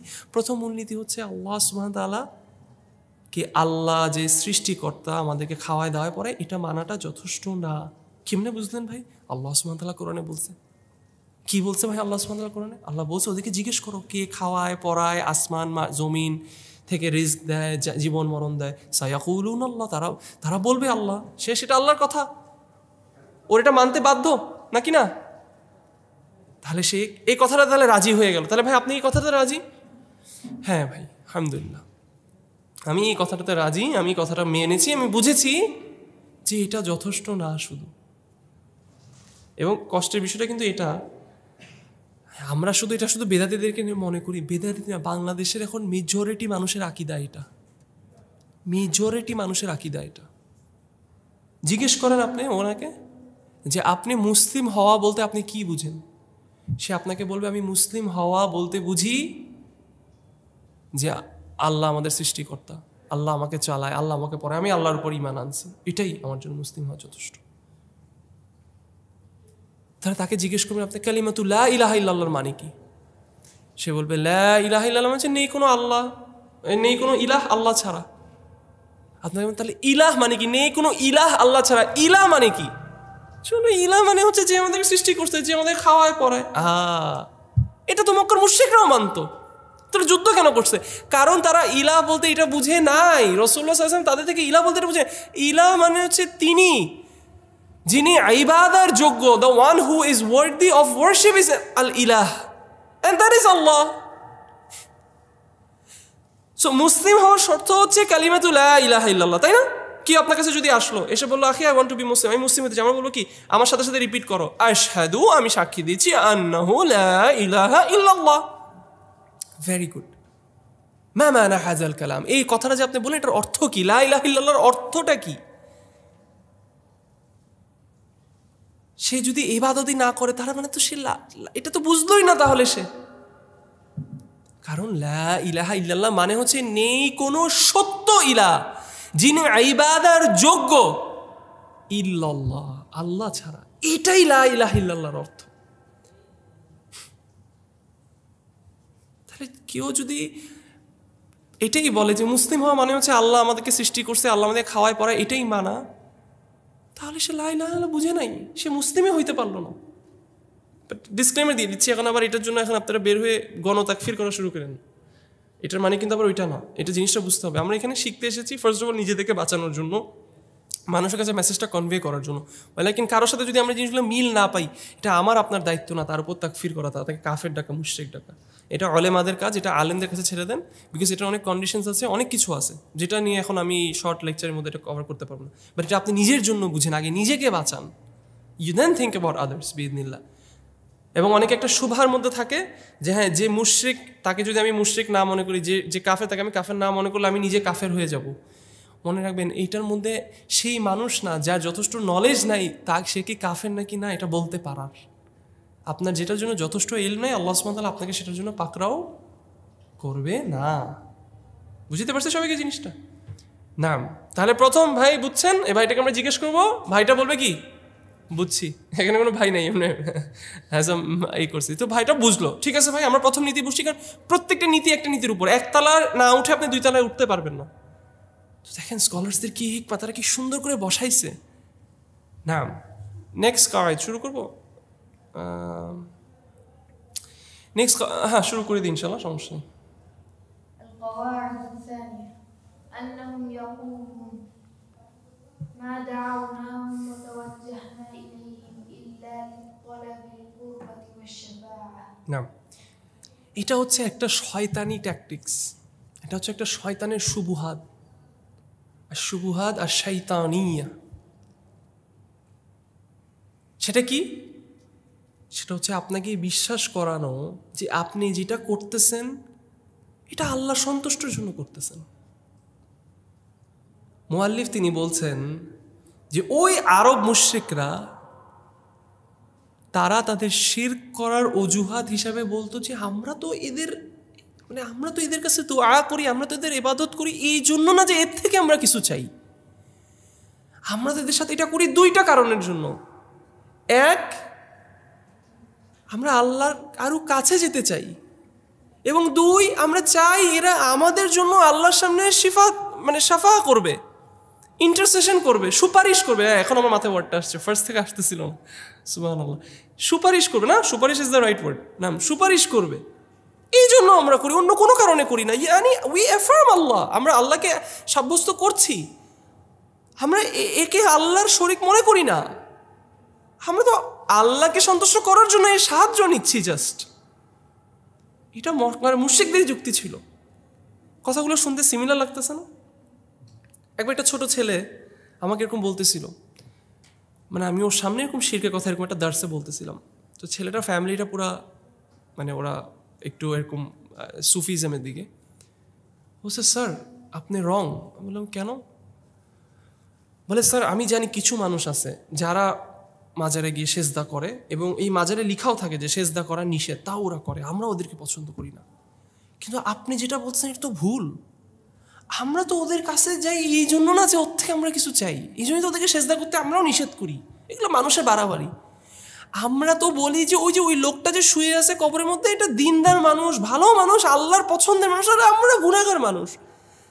আমরা জাস্ট ওনাকে যে বলি যে ও ওয়ালি আপনি আমার পক্ষ থেকে আল্লাহকে একটু কথা বলতে, আমরা তো আল্লাহর কাছে চাচ্ছি স্যার, আপনি এটা কি বলতেছেন? বাচ্চা মানুষ, ফিতরাত দেখছেন, সুন্দর করে কথাটা বলে বলেছ না স্যার, কারণ ওকে বিশ্বাস করানো হয়েছে যে তুমি যে কাজটা করতেছো এটা শিরক না। তখন আমি বাচ্চাটাকে বললাম বাবা ভেরি গুড, খুব ভালো কথা বলছো, এখন আমি তোমাকে যদি বলি আল্লাহ কোরআনের মধ্যে এটাকেই শিরক বলছে, রাসূলুল্লাহ সাল্লাল্লাহু আলাইহি ওয়াসাল্লাম মক্কার মুশরিকদের সাথে যুদ্ধ করছে এইটার জন্যই আমি যদি তোমাকে বলি, সে বলে তাই স্যার, তারপর সে চুপ হয়ে গেল। সুবহানাল্লাহ, ভেবে দেখেন জিনিসটা কিন্তু। নাম এখন মুআল্লিফ তিনি এটা দলিলটা বলবে। নাম ইকরা। فدليل القربة قوله تعالى একটু দাঁড়াও। সো দুইটা জিনিস, করবার জন্য এবং শাফার জন্য, আল্লাহর কাছে যাওয়ার জন্য এবং আল্লাহর কাছে সুপারিশ করার জন্য মক্কার মুশরিকরা শিরক করতো, এটা হচ্ছে তাদের অজুহাত। এবার বলছে ফাদালিলুল, এবার দলিল কিসের দিবে? করবার দলিল দিবে। নাম قوله تعالى والذين اتخذوا من دونه أولياء ما نعبدهم إلا ليقربونا إلى الله زلفى إن الله يحكم بينهم يوم فيما هم فيه يختلفون إن الله لا يهدي من هو كاذب كفار আল্লাহু আকবার, আল্লাহু আকবার, সো ক্লিয়ার। একবার আমাকে একজন জিজ্ঞেস করছিল যে কেন ইসলাম, কেন আমাকে বলছিল একজন বিধর্মীও না, এইথিস্ট, ওয়াই ইসলাম, না বিধর্মী, এইথিস্ট না, বিধর্মী, ইসলাম কেন, হিন্দুইজম না কেন, বুদ্ধিজম না কেন? বিকজ ইটস পিওর এবং ক্লিয়ার, স্পষ্ট, তোমাদেরটা অস্পষ্ট, একদম ক্লিয়ার। তো আমরা এই ভাইটাকে জিজ্ঞেস করি, যে কাল্পনিক ভাইটা, যে ভাই তো ওনাকে বুঝাইলাম যে মক্কার মুশরিকরা এটা, ঠিক আছে। তারপর ভাইটাকে জিজ্ঞেস করি, ভাই তাহলে বলেন তো ভাই মানুষরা শিরক কেন করে? ভাইটা বলবে, ভাই শিরক করে না তো, আপনি বুঝতেছেন না বিষয়টা, আমরা এটা করি আল্লাহর কাছে যাওয়ার জন্য। বলো ভাই তাহলে দেখেন আল্লাহর কাছে যাওয়ার বিষয়ে কি বলছে। এই মুশরিকদেরকে যখন বলা হয়েছে তোমরা কেন তাদের ইবাদত করো, তারা বলতেছে, তারা রিপ্লাই দিচ্ছে যে উই অনলি ওয়ারশিপ দেম, যাতে আমরা আল্লাহর কাছে যাইতে পারি। আমি তো জাস্ট ওদের ইবাদত করি যাতে আমরা আল্লাহর কাছে যাইতে পারি, ওর কাছে না। ওর ইবাদত আমরা যে দোয়া করতেছি, যাই করতেছি, গরু ছাগল যা জমে দিচ্ছি ওর জন্য, এটা তো ওকে সন্তুষ্ট করার জন্য, এটা তো ওকে দিয়ে আল্লাহর সন্তুষ্টি লাভ করার জন্য। আল্লাহ সুবহানাহু ওয়া তাআলা তাদের ব্যাপারে কি বলতেছেন? নিশ্চয়ই আল্লাহ তাদের ব্যাপারে, আল্লাহ তাদের জাজমেন্ট করবেন যেটা নিয়ে তারা ইখতিলাফ করেছেন। Allah surely does not guide those যারা মিথ্যুক এবং ডিসবিলিভার। তো ভাই স্পষ্ট কথা, দেখেন আপনার কথা অনুযায়ী আপনিই বললেন যে আমরা তো তাদের ইবাদত করি না, আমরা জাস্ট এটা করি আল্লাহর কাছে যাওয়ার জন্য। ভাই সেম কথাটা মক্কার মুশরিকরাই বলছে। বললাম ওকে ভাই, আপনার প্রুফ? আল্লাহ বলছে এটা প্রুফ। সুবহানাল্লাহ। আমি আপনাদের একটা কথা বলে দিই, আমার এখানে কিন্তু মাতানটা বইটা জাস্ট, এখানে আমার অ্যাডিশনাল নোটস। আমি মনে করেছিলাম আরও লম্বা হবে, তা আমি আরও প্রত্যেক টপিকের জন্য আরও বেশি আয়াত আনার প্ল্যান করছিলাম। বাট আপনারা আমার পড়ার মধ্যে খেয়াল করছেন আমি কিন্তু আর এখানে স্ক্রল করছি, অথবা এদিকে কি অত বেশি আর তাকাই নাই, বিকজ আমার মনে হচ্ছে আমি সময়ের মধ্যে কভার করতে পারবো না। কিন্তু আপনাদের কি মনে হয় আমি যদি আজকে এই নোটটা নাও আনতাম, just this book wasn't it enough for us to establish, এই বইটাকে আমাদের জন্য জাস্ট যথেষ্ট না? দলিল দিয়ে শিরক, তাওহীদ, আকীদা যথেষ্ট। জাস্ট ইয়ের জন্য বললাম, কারণ আমি সময়ের সাথে চিন্তা করে ভাবলাম যে না বেশি লম্বা হয়ে গেলে আমি শেষ করতে চাচ্ছি আজকে। তো খালাস, ওর লজিকটা তাহলে করবার লজিকটা এখানেই শেষ, একদমই কমপ্লিটলি এখানে ডিস্ট্রয়েড। নাম ইকরা। এখন শাফাআর দলিল দিবে, মানে সুপারিশ করার দলিলটা দিবে, যে তারা এটা করে এদের উপাসনা করার জন্য না, এদের থেকে কিছু চাওয়ার জন্য, তারা এটা করে জাস্ট যাতে তারা আল্লাহর কাছে তার জন্য সুপারিশ করে। ও দলিল শাফা। এখন শাফার দলিল দিবে। ويعبدون من دون الله ما لا يضرهم ولا ينفعهم ويقولون هؤلاء شفعاؤنا عند الله قل أتنبئون الله بما لا يعلم في السماوات ولا في الأرض سبحانه وتعالى عما يشركون। সুবহানাল্লাহ। এখানে কি বলতেছে আল্লাহ সুবহানাহু ওয়া তাআলা? যে তারা বলতেছে আমরা তো এটা জাস্ট করতেছি কিসের জন্য? সুপারিশের জন্য। আল্লাহ সুবহানাহু ওয়া তাআলা বলতেছে তুমি কি আল্লাহকে ওটা জানাবা যে তুমি আসমানের জমিনে জানো না, তুমি আল্লাহকে শিখাই, মানে সোজা কথা তুমি আল্লাহকে শিখাইতে আসছো, তুমি বুঝাইতে আসছো যে তোমার কোনো কোনো ক্ষতি করতে পারে না, এই করতে পারে না, তুমি তা আমাকেই করতে এসছো। আজান 2 মিনিটস, ওকে নাম। সুবহানাল্লাহ। তো এখানে সুপারিশের কথাটা ডিস্ট্রয়েড হলো। তাও এটা মাতানটার মধ্যে কিছু ভ্যারিয়েশনস আছে, কিছু মাতানের মধ্যে আগে সুপারিশ 2 ধরনের এটার কথা বলে, তারপর ইসের কথা বলে। এখানে আগে চলে আসছে দলিলটা, এই দলিলটা আবার আসবে পরে। নাম তাড়াতাড়ি আরেকটা লাইন পরে আমরা তারপর আযানের জন্য ব্রেক নিয়ে ফেলবো ইনশাআল্লাহ। والشفاعة شفاعتان شفاعة منفية وشفاعة مثبتة। আচ্ছা, শাফার কথা যখন চলে আসে তখন আমাদের একটা জিনিস বুঝতে হবে যে করবার জন্য যেটা করা এটার কোনো এক্সকিউজ নেই, কিন্তু শাফার বিষয়টা যখন আসতেছে তখন এক্সকিউজ নাই অফকোর্স, বাট শাফা যে আবার 2 ধরনের এটা কিন্তু বুঝে ফেলতে হবে আবার, নাহলে কিন্তু আবার বড় ভুল হয়ে যেতে পারে। তখন আপনি আবার এমন জিনিসকে হারাম বলে ফেলতে পারেন, শিরক বলে ফেলতে পারেন যেটা আসলে জায়েজ। তো মুআল্লিফ তিনি বলছেন শাফা 2 ধরনের, শাফা মানফিয়া ওয়া শাফা মুসবাতা। শাফা যেটা পারমিসিবল, সরি যেটা মানফিয়া যেটা নিষেধ হারাম যেটা, এবং শাফা মুসবাতা যেটা সাবিত যেটা এস্টাবলিশ মানে যেটা হালাল যেটা পারমিসিবল। এবং তিনি দোনোটার দলিল আনবে এবং আমরা সেটা দেখবো ইনশাআল্লাহ আফটার দ্য আযান ইনশাআল্লাহ বিদিনাল্লাহ আফটার মাগরিব। এতক্ষণ পর্যন্ত আমি যা যা বললাম, আমি যদি এর মধ্যে কোনো জায়গায় কোথাও কিছু ভুল বলে থাকি এটা আমার থেকে এবং শয়তান থেকে। ইটস ফ্রম মি অ্যান্ড শয়তান, and Allah and his messenger is free from it. সুবহানাকাল্লাহি বিহামদিহি ওয়া নাশহাদু আন লা ইলাহা ইল্লা আনতা ওয়া আস্তাগফিরুকা ওয়া আতুবু ইলাইক।